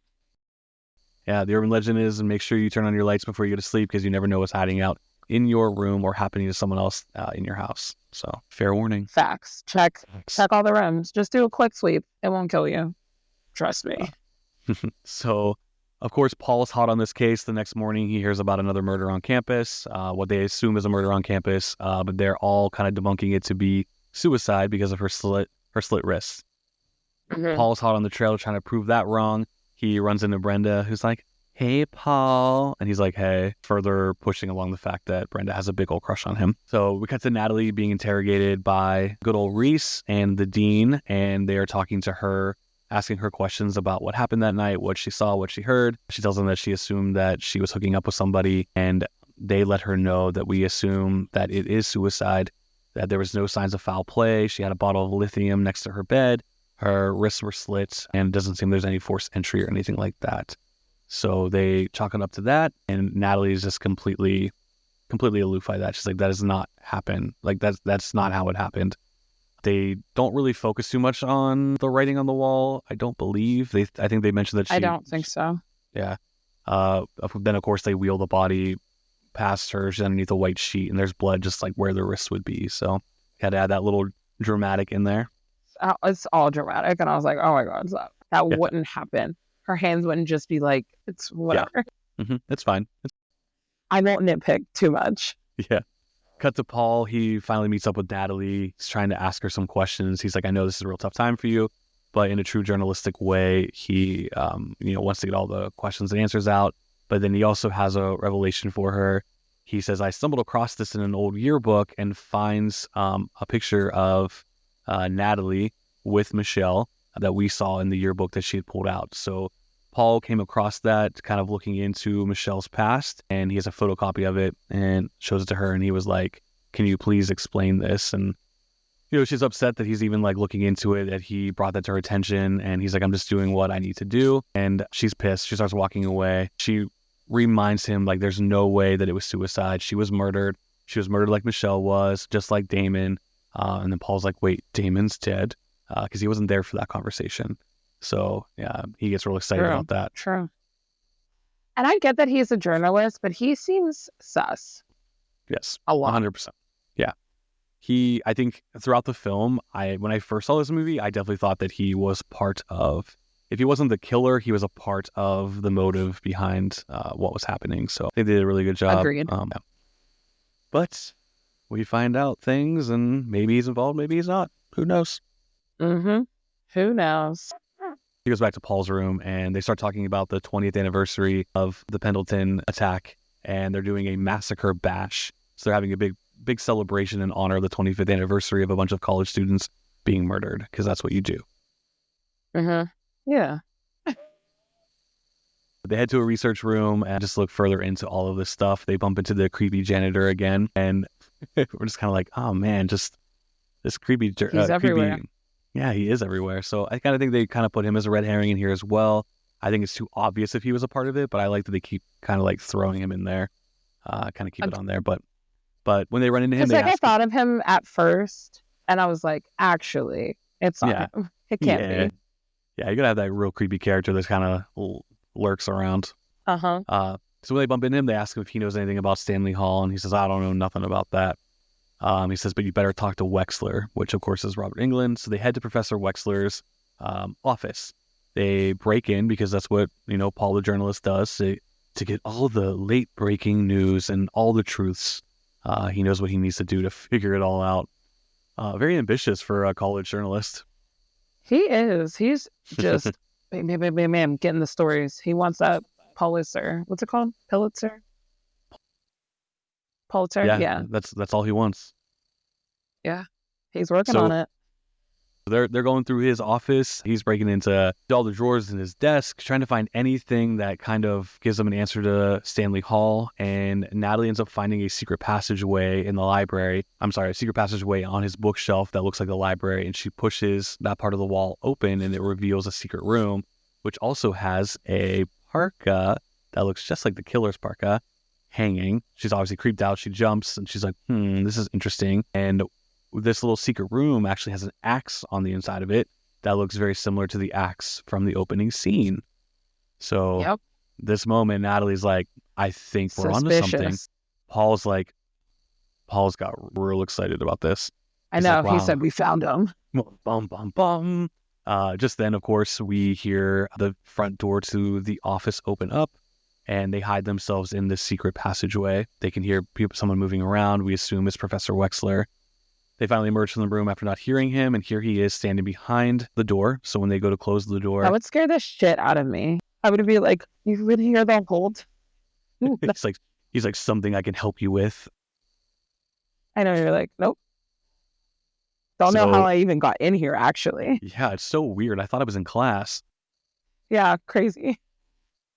This, of course, gets them in trouble. They end up in the dean's office, and they're basically accusing him, the professor, of being related to the Stanley Hall and the current murders that are happening. The dean is completely pissed off by this. Reese is also there, and they're all like, this isn't a thing. So finally, the dean tells Reese and the professor to get out of there, and he's like, we basically need to have a conversation between the two of you. And in front of Paul, the dean's like, I pulled up your record, and, there was a probation for reckless endangerment. So we find out that she got into some trouble prior to coming here. And he's basically like, you were lucky that we accepted you, because having probation on your record is, a red flag that we don't want to have you here. So he basically says, effective immediately, I have to, suspend you guys. And they're like, no, we don't have to do this. They peace out, and he's like, what are they talking about? What's this probation thing about? Natalie's like, I don't want to talk about it. This is not important. They're heading off the campus. Like, they're leaving the campus building, and Paul's like, does this have anything to do with Michelle Mancini? And she's like, Paul, I really don't want to talk about it. So, bum. So now we just keep getting these little additions to the story. I think it start, connecting a little bit. We cut to the swimming room, the pool area on the campus. Here, Brenda is relaxing by swimming a bit, and Natalie arrives to go have a conversation with Brenda. And while standing up above, peering down through a glass area, she's watching Brenda from above. She sees the killer in a parka walk into the room, standing next to the pool and walking with her as she swims. Natalie's trying to get her attention, but the glass is obviously soundproof. She finally keeps trying to smash the window open. Finally, Brenda comes up out of the water, and we think at this moment in time the killer is going to kill her. Killer reveals himself. It's not a killer. It's just one of her other friends playing a prank on her, wearing that parka that good old Natalie saw when Damon was murdered. So this upsets Natalie. Right? Brenda's like, whoa, just chill out. It's just a joke. Not a big deal. So, which is like not a joke. If I told you somebody got killed by somebody that was wearing this, you should probably not walk around campus wearing it. Yeah. But, like, that's just me. That's just me too, to be honest. I think that makes us good people. So. Yeah, like, let's not prank about death like that in murder. Right. Yep. Hate it. All right. Yeah. So here we kind of have a big reveal. Natalie obviously wants to get something off of her chest. So this is why she came here to see Brenda. All the stuff that's happening. She decides to tell Brenda in the locker room that she knew Michelle Mancini. Brenda's kind of like, oh shit. Natalie tells her, we went to high school together. We were really good friends. And she brings up the urban legend about the flashing of the high beams and its connection to like gang initiations. And this plays a big part. So she decides, we get some flashbacks. We see that good old Natalie and Michelle were driving in a car. As they were driving, they decided to turn the headlights off. Michelle was all about doing this. Michelle turned the headlights off. A car passed, flashed their lights to let her know, like, hey, your lights are off. She immediately turns her high beams on, spins around, and they start chasing this person in the other car. They're driving really fast, honking their horn, flashing their lights behind him.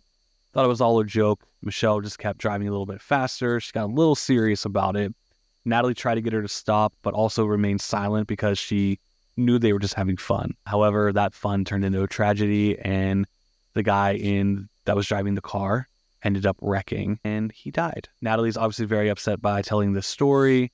We reveal that connection that she has with Michelle, and that they actually did murder someone in reckless driving. So they got lucky. They got a year of probation, and some things, the reckless driving, I think, added to their driving record. Yeah, which I feel like is not enough if you're doing all of that stuff, but I don't make laws. Yeah. Cool. I don't. But also, why are you chasing down a car? Like, that's so insane. But people do that, and you're like, that's. Yeah. So ended up, not really getting any jail time, probation. This is why she was on probation prior to coming here. And Brenda's like, wow, that's a lot. How awful for everyone. And Brenda's like, but hey, let's get your mind off of all of this. I'm sorry you lost your friend, but there's a real sick party happening tonight in celebration of the Stanley Hall massacre that happened here. Talk about being sensitive about the situation. Yeah. So, boy, here we cut back to Paul, who's still doing some investigation, and he finds some old newspapers on the massacre. And as he's looking at this, he realizes his dorm room door is open, and there stands the janitor watching him as he might start putting some pieces together. We then cut to the professor. I'm sorry, not the professor, the dean of the college, who's leaving. His car is parked in a nice little parking garage, and we have a little jump scare because Reese is also there. She comes up behind him and grabs him on his shoulder, nearly gives the man a heart attack, but he's okay. And, Same. I also jumped. Yeah, so she tells him, like, hey, I think we need to put a couple extra security officers on campus. After the suicide about Damon missing, the Mancini girl getting her head chopped off, they think that there might actually be something happening here. So she wants to make sure that, she has a lot of help on campus for the weekend. Especially with the party happening tonight as well. So the dean's like, okay, let's see what's going on. And he's kind of a dick to her, just kind of very, I don't know, he's mean. Very like aloof and like, yeah, we'll get to it. Completely dismissive, like whatever. We actually see him look in his back seat, which is kind of silly because he's like urban legend, someone, got murdered. So it's like, he's let me like dismiss this, but like, let me just make sure my own self. Yeah. That I'm not going to get it. Right. So just then Reese heads out. She disappears and goes off onto her own merry way. And as the dean is getting ready to get into his car, he hears a sound and turns around. And when he does, from below, underneath the car, emerges a hand with a nice little surgical scalpel, slices his Achilles tendon. Which I cringe because I've seen it in other movies happen. And every time I'm just like, no, I couldn't imagine. Yeah, I don't know what it feels like, and I never want to. Nope, absolutely not. That's actually an urban legend. That's an urban legend too. Someone hiding underneath your car and doing that to you. So I also check under my car. Yeah. I think my whole life is an urban legend that I constantly just check my car. Yeah, absolutely. So he's on the ground, bleeding profusely, obviously, and he's trying to make his way through the parking garage, crawling, and we see the killer emerge from underneath the car, wearing that parka, and the killer decides to turn the car on and release the parking brake.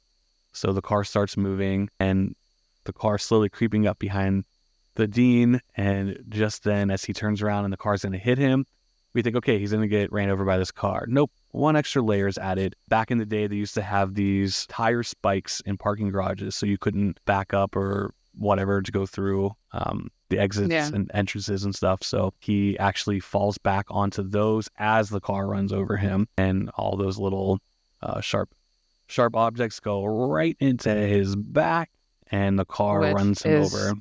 And then I love how it pans to severe tire damage.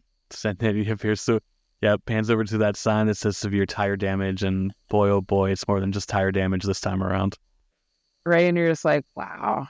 Yeah. You got, my guy. You got. Here we have arrived to the big party that they've been talking about in celebration of Stanley Hall. They're making a big celebration of it, and they're just really letting loose at this party. We see good old Parker with his little Maltese dog. They are actually letting him drink from a beer funnel, so that's super nice of them. And he just looks so cute. He's just a baby. Mm-hmm. And I also love the song playing in the background, Roller Coaster of Love. So there's actually an urban legend about Roller Coaster of Love. And that urban legend is that the scream in the song is actually a cry for help from a girl that's being murdered while the song was being recorded. I'll never listen to that song normal again. Yep. And they play it during what is that movie? Oh gosh, I'm totally blanking. With Devon Sawa. Final Destination. It's in the one with the roller coaster. That's not funny, but like that's crazy. Yeah. Yeah. So that song's playing at this party, and a guy actually talks to Sasha And he's like, do you hear that scream? He's like, that's an actual cry for help with the girl being murdered. So he brings up that urban legend there. That's what he was talking about. I thought he was talking about something different. Okay. Mm-mm. Okay. Yep. That makes more sense. That makes more Um, sense. yeah, so apparently it was like lifted from a 911 tape, and it was playing in the studio. It was getting murdered while they were filming, whatever. So crazy. So I'm glad that That's wild. was mentioned in there. We then see Parker's dog run off with the beer funnel because the dog's like, I want more beer. Everyone's arrived at this party now. We see, all of our main characters. They're all kind of doing their own things. Paul and Natalie are having a heart-to-heart upstairs, and he's talking about how he feels like he's finally getting all of the connections together and really does believe that there is a connection with Stanley Hall and all this current murder that's happening. And he kind of leans into her and says, I want you to know that I'm here for you. I believe you. I know you're going through a lot. And then he leans in and kisses her, just as Brenda, who's always had a crush on Paul, enters into the room with some beers for them. And she was like, oh, you don't waste any time, do you, Natalie, when she sees the two of them kissing. So, of course, she's pissed. She thinks her best friend just made the moves on the boy that she's been, trying to profess her love to. So she heads out of the party upset, and Natalie obviously goes after her. Cut back to Reese. She's doing her little Foxy Brown type stuff and investigating, trying to, solve what's going on. And she ends up going into Professor Wexler's office to do, a little check out the office to see if, what they were talking about was true. She no longer sees the parka that they said was hanging up. She does not see the axe. As she backs up, she trips and falls into a pool of blood. She's like, oh, what is this? What's happening? She's completely freaked out now. Now she's like, okay, this shit is real. Yeah. It's like something is happening on campus. Mhm. And it's bad. Yeah. Cut back to the party, and Parker's basically decides to tell the entire party that there is a killer on campus. Everyone starts laughing. Of course, Parker's trying to get him to say more and more to try to embarrass him himself. He's like, why don't you go ahead and tell everyone, what's happening? And Parker's like, there's a killer on campus, and he's basing all the urban legend, or basing all the murders on urban legends, which, what a great motive. Like, that's right? kind of creative. So, Mm-hmm. of course, everyone's just very dismissive to this, and they're like, this is not a thing. And then he says, hey, Paul, there might be a legend you've never heard of. He starts talking about like Martha Stewart. He kind of brings up a bunch of different ones. He also talks about the call coming from inside of the house and things like that. So here we have like a little moment. We're kind of getting more and more background on different urban legends. He's bringing up things that a lot of us remember, and he just makes it all one big party. He starts taking shots, and he's like, you guys are crazy. The party's going to continue no matter what. Don't worry about it. So Natalie and Paul are like, whatever. Paul's like, I'm going to go keep going. Sasha calls Parker out for being an asshole. And she's like, I'm going to go to the radio station. She, wants to go do her own thing. She loves doing her little talk show. And he's like, that's my girl. So she pieces out and heads off to the radio station. Cut to a little bit later, Parker is alone in a room. He gets a phone call, and he answers the phone, and there's a weird voice on the other line and says, you're going to die tonight. And he's like, oh, I think I know this one. This is the urban legend about the call. It's coming from inside of the house. And he said, but you're forgetting something. I'm not babysitting any kids. He starts making his way upstairs as he's having this conversation. And when he says that, the person on the other line said, this isn't that urban legend. This is the one about the old lady who tries to dry her wet dog in the microwave. Which is actually insane. Never heard of it. I actually never heard that one either. Yeah. So Parker freaks out knowing, well, we as an audience know damn well that he has a dog. So he freaks out, runs downstairs, and of course the microwave is on. He opens up the microwave to a real quick second shot of a whole bunch of blood and some white fur inside of that microwave. He freaks out. Holy fuck, holy fuck. He runs upstairs, and when he runs upstairs, he is then greeted by the killer, who throws him into his bathroom, puts the beer funnel into his mouth after tying him up to the toilet, puts the beer funnel in and starts pouring Pop Rocks into the funnel, and then starts pouring a Drano. It's actually Drano on top of that to mix with the Pop Rocks. Which is the most dramatic death. It was insane. Yeah. I was cracking up at the same time, like, how clever.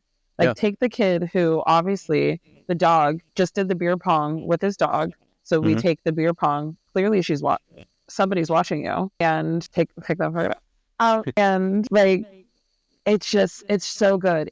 Before he goes upstairs, the microwave has 1 second left on it. I noticed that whenever I watch it, like Yeah, for the fifth time. that's true. I was like, wait a minute, the dog's in there the whole time? Not the dog. Poor little Not dog. the dog, because what did he do? He was just a baby. Right? He didn't do anything. He was just trying to enjoy some Yeah, beer. like leave the animals and the children alone. That Yeah. kid, on the other hand, he was being a dick, and dicks again, they die. So Dicks die. he had to go. Stat. Shit. So of course now Parker's dead. We cut back to good old Reese, who is trying to get some backup, and of course everyone thinks that she is over exaggerating. They even ask her if it's real blood, and she's like, "What the fuck do you mean? Of course it's real blood." And she says, "You guys are really gonna care when something really major happens." And they like, "Hold, please." And she's like, "Hold? Like what? Why are you putting me on hold? Yeah, it's That's like, crazy." yeah. Yeah. So on the speakers at the party, the music cuts out and we hear Sasha, who is now at the radio station, and she's taking a call from one of her call-ins, and they're talking about, what was it, the tongue piercing getting caught on... Think so? Yeah, so the tongue piercing... I forget. Yeah, she's like, "I'm not stuck, he is." And they're like trying to talk about how... Yeah, so... Oh, yeah, because I think it got stuck in the back. His piercing got stuck in the back of her throat. That's what it is, yep. So he's stuck in her throat, yep. Yes. Yeah, I think it's like a Prince Albert or whatever. Yep, that's it. I think that was... So, I mean, I don't know if that's an actual urban legend, but it's definitely, I mean, that's the making of an urban legend. That's a story that will go around or whatever.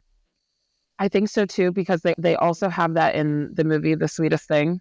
Mm-hmm. They do. Selma Blair's character gets stuck with the purple elephant. Yep. And it's also a great movie. Watch it if you've never Such a seen great it. movie. Oh, I fucking love that movie. I love it. It's so good. So, of course, she's taking this call. She's letting them know what he needs to do, what she needs to do, not to freak out. While she's doing this in the background, we see her assistant behind the soundproof window, actually, and all the lights go out behind her. So now we just see Sasha, and she's like, "What the hell? The line got cut off. There's no more electricity here." So she's like, "What the hell happened?" So she turns around and goes over to the glass. She peeks in, hoping she sees her assistant, and just then the killer jumps up from the other side of the glass and takes that axe and slams the axe right into it. She screams at the top of her lungs as the killer is breaking all the glass. We also see simultaneously that at the party, they're hearing this all happen on the radio. So similar to that urban legend, we hear Sasha scream over the airwaves as something's really bad is happening to her. Or Sasha, she starts running through... this campus area. That's a crazy connection. If that is true that they did, that's... Love it, right? This is a very clever movie. Again, why didn't it get higher? It's fine. No. It's whatever. No, it's fine. They don't even know. After this episode, they're going to know. Yeah, they're going to know. Everyone's going to rewatch it and be like, it has to. It's like, oh, you know what? I get it. It's fantastic. Yeah, so we actually... This is actually a nice little chase scene.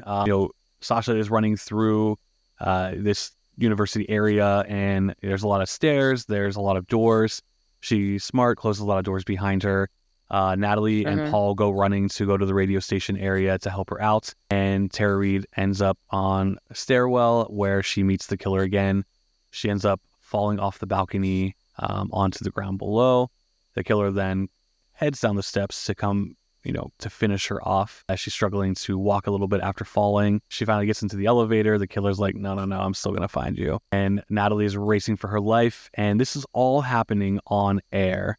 So while Reese is driving in her car, she hears this all happening. And Reese is like, okay, I have to go help these kids. Like, there really is a killer here. Finally, Natalie makes it to the area, into the building, and she is looking for Sasha. And she finally sees Sasha up above in the sound recording room. And the killer meets her at the window and starts hacking away at her with that axe. The killer then realizes that Natalie is there and puts their hand up in the air and does a little creepy wave, like, "I see you, bitch." What, Ray? It's like, I see you see me, and I don't even care. Yep. But I do have a question about us not seeing Sasha's death on screen like we just saw Parker's. Why is that? Was it like Tara Reid was like, I don't want to be seen getting slashed, or do you know? Did you find any information of that? So is that a noticeable thing? Because I was like, that's so crazy that we didn't actually see anything. So the director of the film didn't want the film to rely too much on the gore. He wanted the film Fair. to kind of give you just enough to kind of imagine what you're going to see. So Okay, that's fair. the director wanted it to be about the suspense and the horror of it all, and not just the gore. So he kept the blood and massacre stuff to a minimum. So Okay. Because I was like, that's so strange, but Yep. didn't take away from it at all. I Yeah. just thought that was interesting that they didn't Yeah, show it. in the original That makes script, more sense. the opening scene, you actually see Michelle's head roll onto the road, and you would see like the actual decapitation, like the head actually sitting on the side of the road and stuff like that. So That would have been dramatic. I'd have been like, yeah, no, I can't watch. yeah. The director's like, I don't want to sit with that too long. Like, we know what happens. They know what a decapitated head looks like. Like, we're not. Yeah, like we're not good. Yeah. Good look. Good look. Paul shows up at the radio station, and Natalie sees him, and she's crying to him. Paul, Sasha is dead. I just saw the killer. And she's like, it happened in the radio station. Let's go investigate. And of course, they decide to start trying to solve the rest of this. They head back to their dorms, and the phones are dead. They can't make any phone calls. And Natalie starts getting a little suspicious of everyone that's helping her out or being there for her. And Paul reassures her, like, I'm here for you. They then run into Brenda, and of course there's a little jump scare too. And it's like, oh yeah, we ran into Brenda, and Reese is on the phone. But she's everywhere. She is everywhere. Why is she everywhere? I wrote down Brenda's fake. She's a fake. So Brenda, Paul, and Natalie are in a car driving around campus trying to find some help. And they head to a gas station, and they're basically using the gas station to make a phone call. And at that point in time, Paul goes into the gas station to make that phone call. And the girls, as they're sitting in the car talking about how upset and crazy everything is right now, they're like, man, I smell something weird. They investigate a little bit, and they open up the trunk of the car, only to find the dead body of Professor Wexler in the trunk of the car. And of course, this is Paul's car. So this could only mean that Paul is the killer. So the girls are like, fuck, that's a dead body. And they're like, we got to get out of here. So they start running away. They run into the woods. Paul's like, what the hell? Where are you guys going? So he chases after them. He acts confused. They get separated, and we hear Brenda screaming, assuming that Paul probably caught up to her. Natalie continues on. She tries to get help from a car that is driving by, and it happens to be the janitor at the university. Like, of course. Which, like, where are all you people coming from? I did write down, I will say again, I was very skeptical of Brenda. I said, where'd Brenda go? Now it's her. And now the janitor pops up, and I'm like, oh my God, it's all of them. It's all of them. Yep. I think they do a really good job of this. Very reminiscent to Scream, of kind of, moving around to different suspects and stuff. So she's kind of creeped out in this car with the janitor. He's acting a little weird. She looks in the back seat and sees that he has the same exact parka that the killer wears. This obviously freaks her out, but she doesn't want to be too obvious about it, until finally she's like, I got to get out of here, and tries to open up the door that's moving. And he's like, I'm sorry, you can't get out of my car. So she's like, why? Shit. So she's like, oh, why are you trapping me in here?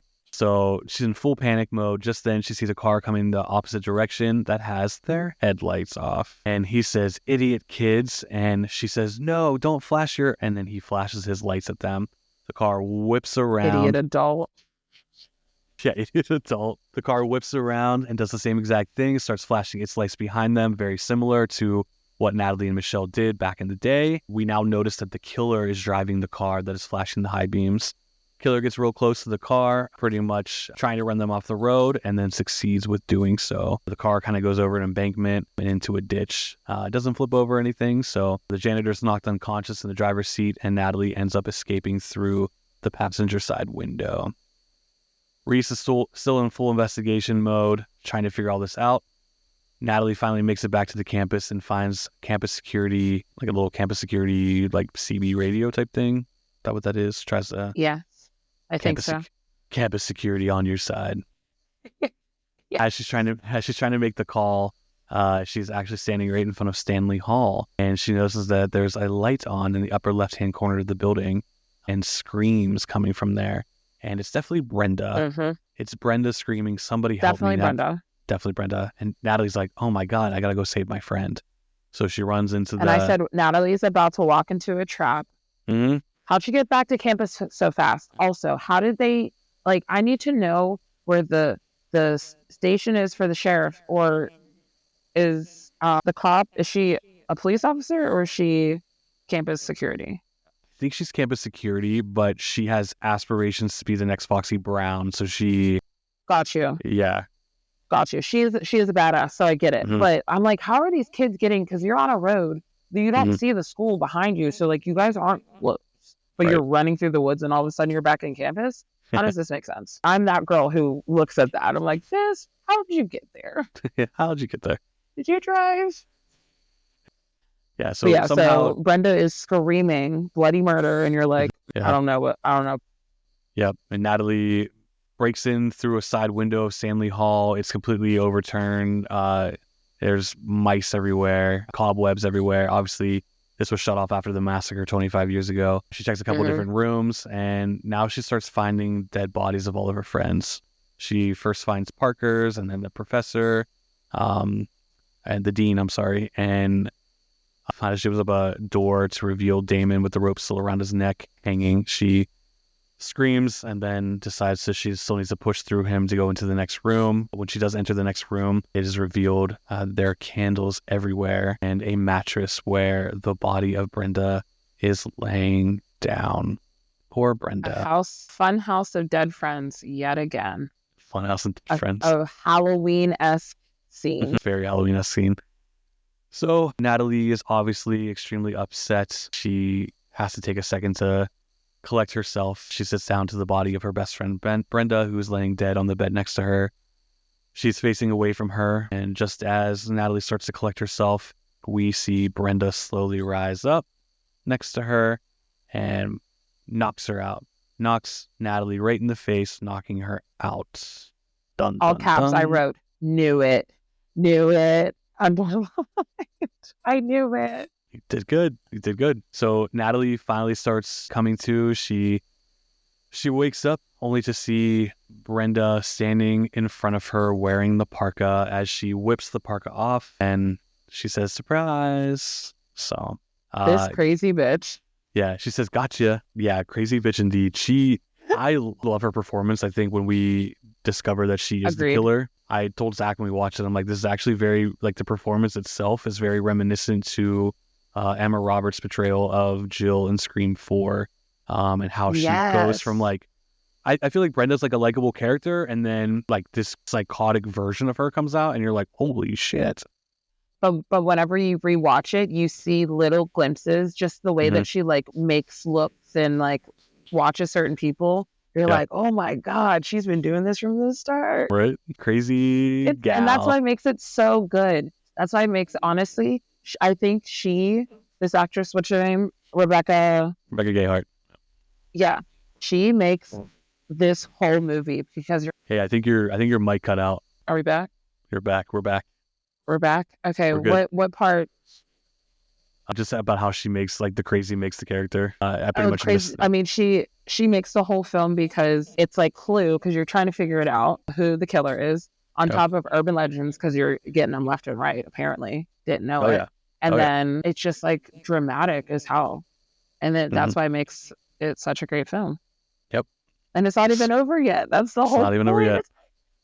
Yep. So we obviously made it to the ending of the film. Brenda is revealed to be the killer, but now we get to find out what the motive is, and this is where we kind of learn her motive for all of that stuff. And Brenda's just being a big old meanie here. I mean, she's at least trying to talk and scream, and Brenda's like, "Sorry, doll, can't hear you, can't understand what you're saying." She said, "If I remove the gag, I need to make sure that you don't scream."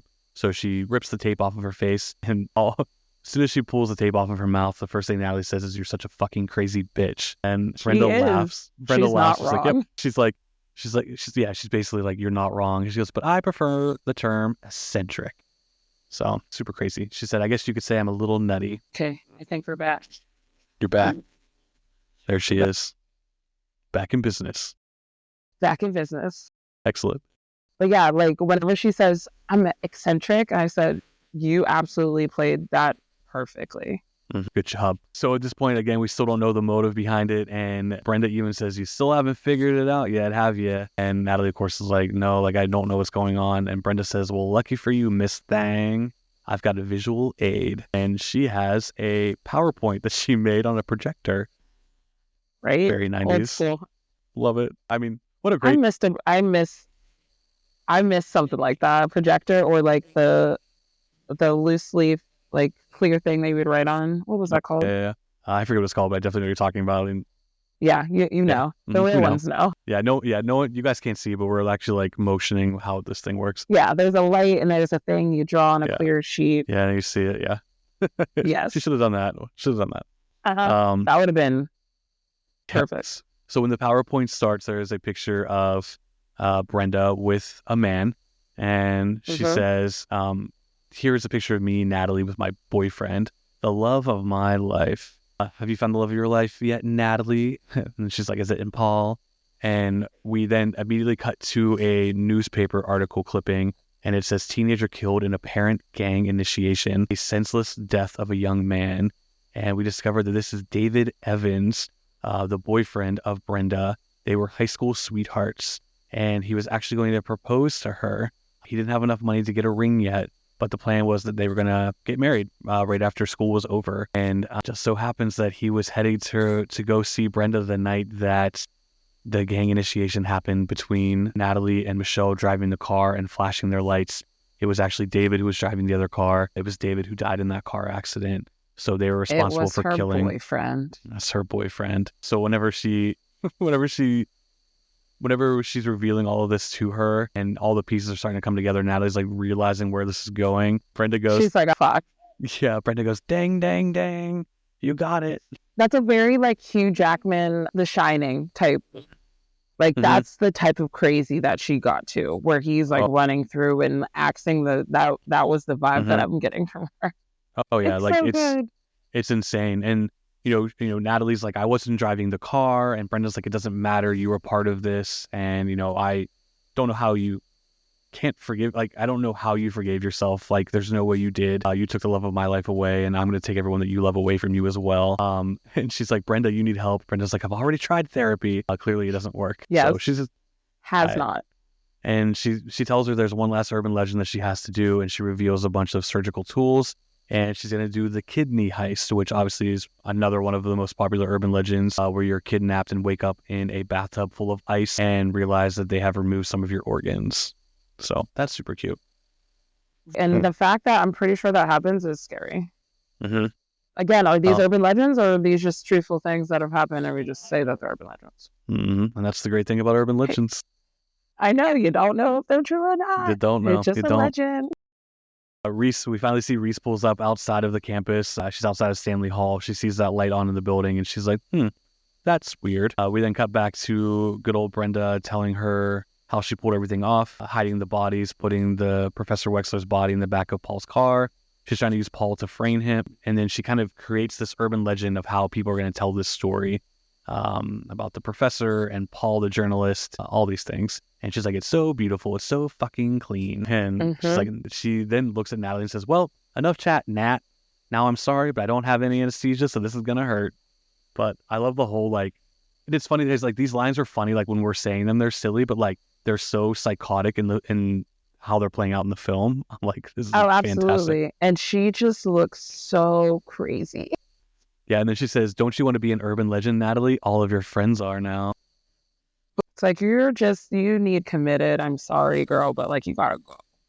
Yeah, and then she puts the tape back over Natalie's mouth and says, I'm going to enjoy watching you bleed. She puts a scalpel knife up to the side of her stomach, and she says, is this the kidney? And stabs her. And she goes, or is that the liver? I was really bad at anatomy. And they're in college, like, you should know this, girl. Right, like, come on, Brenda. But you don't, yeah. And just then, as Brenda starts cutting into Natalie's body, the door flies open and Reese comes to the rescue. Reese assures Natalie that everything's going to be okay. She has a gun drawn on Brenda.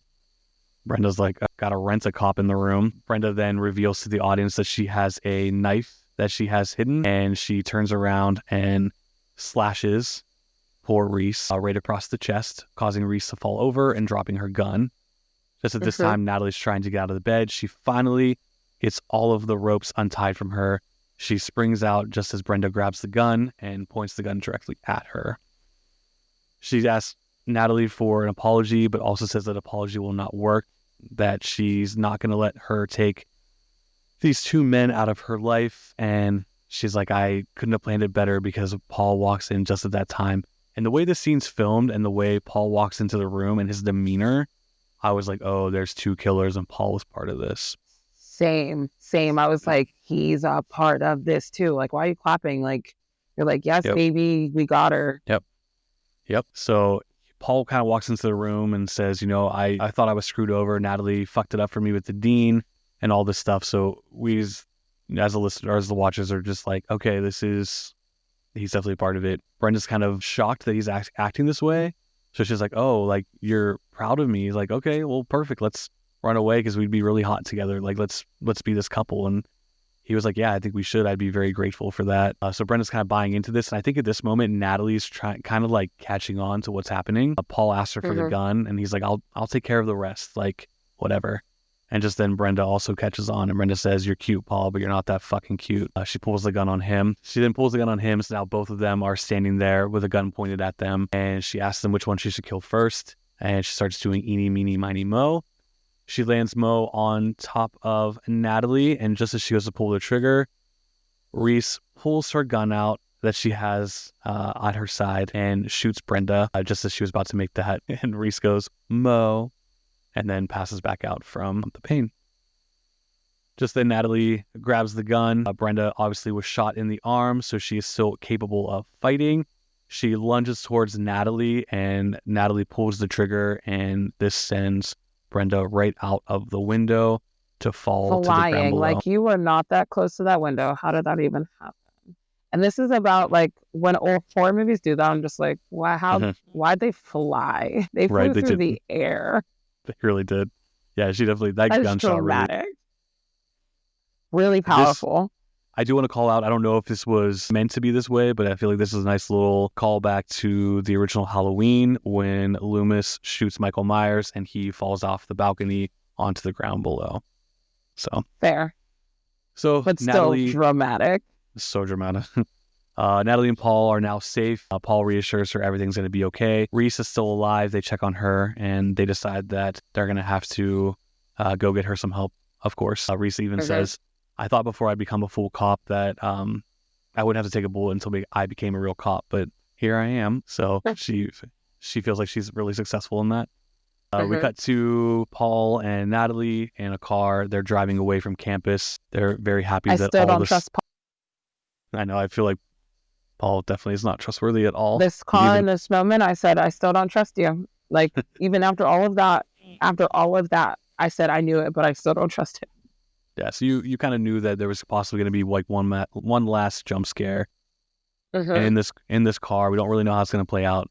But Natalie says, you do realize that we're going to become a legend too, that all of these colleges, campuses are going to tell this story.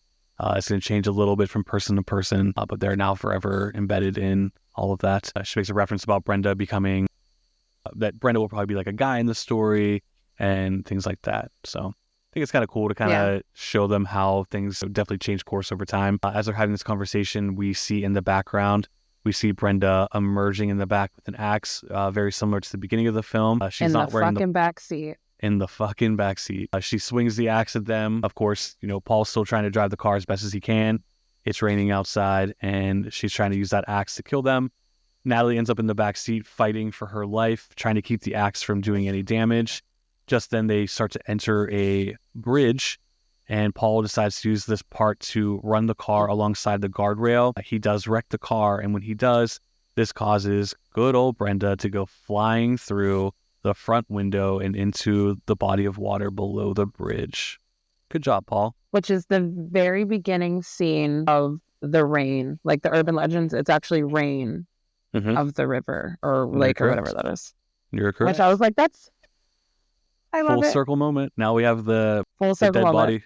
Yep, we had the dead body of Brenda floating in the water, and we slowly fade into a fire. A little fire pit. And we see now that we are on another college campus with a group of friends hanging out in a common area. They're discussing urban legends, and they're talking about, have you heard about this one?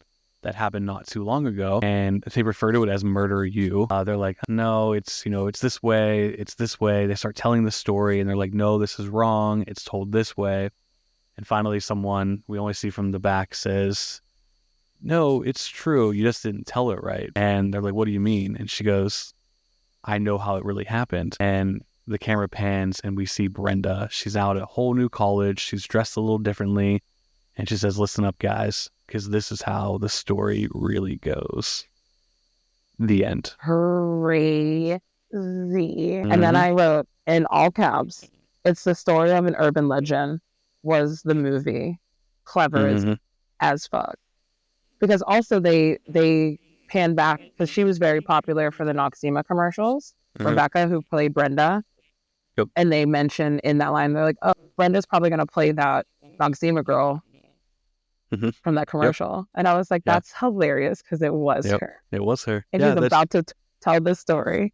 That's a great little callback. And yeah, I mean, I think it's pretty cool. Nice little twist. So not only do we get the twist of her in the back seat, she wasn't dead yet. She also wasn't dead in the river. And now she's on a new college campus. And she is about to tell how the story really went from the killer's point of view. Right? Ready to do it again, AKA this day and age sequel. They could do it.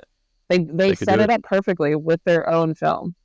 Yep. So my question for you, Brittany, is have you seen the sequel to Urban Legend? I have not, and I saw that there's a sequel and then the final cut or whatever. I'm going to watch that. So the sequel is called Final Cut. Okay. It's one and the same. Heard. I don't want to give anything away for you. Definitely watch it. I will preface it with saying it is not a good movie at all. It's enjoyable to watch, but to me, Urban Legends 2 Final Cut is exactly what I feel like the critics thought they watched with the first one. It's how I feel about the second one. Okay, I'll watch it, and I will let you know. Yeah, how that goes. And then there's also a third urban legend called Bloody Mary. There's no connection at all to the first two films, and it actually takes on a supernatural tone as opposed to a slasher. Interesting. They could have made that a prequel and did something with that. Yeah, I mean, it has some enjoyable moments, but it's not a good movie. It was direct-to-video release too. There's a couple of cool moments. I don't really think the third one is worth a watch at all, to be honest. But definitely give the second one a try, and then let me know what you think. Cool. So that's 1998's Urban Legend. Brittany, what is your reaction shot? What did you rate this film on a scale of 1 to 10? I wouldn't say it's a perfect horror flick, but it's damn near close. We got a 9.5 for this one, honestly. Wholeheartedly. Hell yeah. Absolutely loved it. Cool. I love to hear that. I loved it. Yeah. Well, hell yeah. 9.5. That's awesome. Hell yeah. Good. Yeah, I mean, like you said, when we talked about this, I was surprised you hadn't seen it just because it was a part of that wave of the teen slasher films. Your love for Joshua Jackson. And it was kind of like, I think this will definitely be the perfect movie for you. Cool. So I'm glad you gave it a 9.5. I mean, yes. Honestly, I'd probably give it a 9 out of 10. It's super enjoyable for me. There's a lot of lines I remember. There's a lot of moments I remember. I think overall the acting is pretty decent. I think my only acting gripe has to do with Alicia Witt. This was early on in her career. I don't know if it's just how she was playing it or what, but there was moments and line deliveries that you're like, what was that? Yeah, really? I forget. There was one part when Zach and I were watching it too. I was like, oh, I hate the way she says that line. But you know what? It's probably the same part too, because I was like, that felt so weird. I don't delete that. They should have done that again. Yeah, no, I agree. But at the end of the day, I think she's a very talented actress. Yes. Either I just didn't connect with her mark of how she portrayed it, but overall, it could have also been how they'll film something and it's out of order. It could have been the first day type deal. So sometimes I give that with a grain of salt because it didn't match what she was doing for the rest of the film. Right. So I was like, what happened? What happened there? Right. But overall, loved all of it. Good. Well, hell yeah. Well, I'm glad that you enjoyed Urban Legend. I spin back to how Damon, whenever he got killed, because you told me to re-mention that, where the car was gone, he was gone, no track marks. Yeah, so that's actually one of the major things that critics point out about this film is how unrealistic the reveal of the killer is. And one of the things they talk about is how if it was Brenda the entire time, how Brenda lifted Damon up, got the rope around his neck, was able to tie it to the car, and then afterwards to get rid of the body, to get rid of the car, to clean up the area. That's one of the biggest critical negativity that we get, is they keep bringing that up. So I agree, but I also talk about how I feel like you just need to kind of open up your mind a little bit to just like, I mean, it's a movie, to like, accepting those types of things. And I think it's Yeah. unfair to critically rate a film based on something like Solely on that. one scene. Like, that's actually ridiculous. So, Right. Because I mean, if we're gonna sit here and go through, even Oscar-worthy films, we can still find things that are like, that's a little unbelievable. That's a little unbelievable.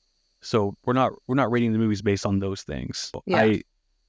That's the one thing I hate about the critic reviews, is because they do bring that stuff up. And where I agree, it is what it is. And that's the newest Scream 6. They talk about the same thing with certain events happening with one of the killers, and there's no way that that person could have done that. And even with Jill Roberts in Scream 4 and things like that. But I'm like, we're not reviewing every single, like, how realistic every single moment in these movies are. We're definitely, critiquing it from different perspectives of filmmaking and entertainment. So Yeah. And not at all. And also, if you think about it, same with the time thing, because that was in the middle of the woods. So it mhm, probably took Natalie forever to run back to the or to the rent-a-cops area to mhm, say, hey, there's something happening. Get in your car. Let's go. Like, so there's not a lot of holes. The whole tracks thing for sure. Like, you just clearly, that was, you filmed that before the mhm, car was there and all, like, "Tsk, tsk." right, No, that's silly to base it off of. But right. I, so good. Good. Well, yeah, guys, that is 1998's Urban Legend. Highly recommended. It's currently streaming on Max at the moment. Of course, things like that Yep. change a lot, but you can definitely find this movie pretty much anywhere to rent or buy for Anywhere. sure. So definitely give it a try, and we'll let either one of us know what you think of it after listening to the podcast. Yes. So, well, And Brittany, enjoy it. Enjoy it. yeah, Brittany, do you have anything else you want to say? Any final thoughts? No, just happy spooky season. And Hmm. this is definitely one. You got 21 more days Yeah. to enjoy it during this time. You can watch it any Hmm. time of the year. Absolutely. But yeah, definitely check it out. It's worth it. If you love the 90s and the early 2000s, you're going to get some heavy hitters that you're going to enjoy. Yeah, this movie is for you. Hell yeah. Uh, hell yeah. All right, guys. I appreciate everyone tuning in and listening. Brittany, thanks again for joining me on another fun episode during spooky season. Hell yeah. Thank you for having me. I loved Yeah, every second of this. excellent. Me too. Can't wait to listen to it back, and I can't wait for people to maybe discover this movie or rediscover this movie. And Yes. hopefully everyone enjoys it the same. So cool. All right. Well, I hope you all have a great day. Thanks for listening to the reaction shot, and catch us on the next episode. Have a Hell great yeah. day. See you soon. Bye, Britt. Bye.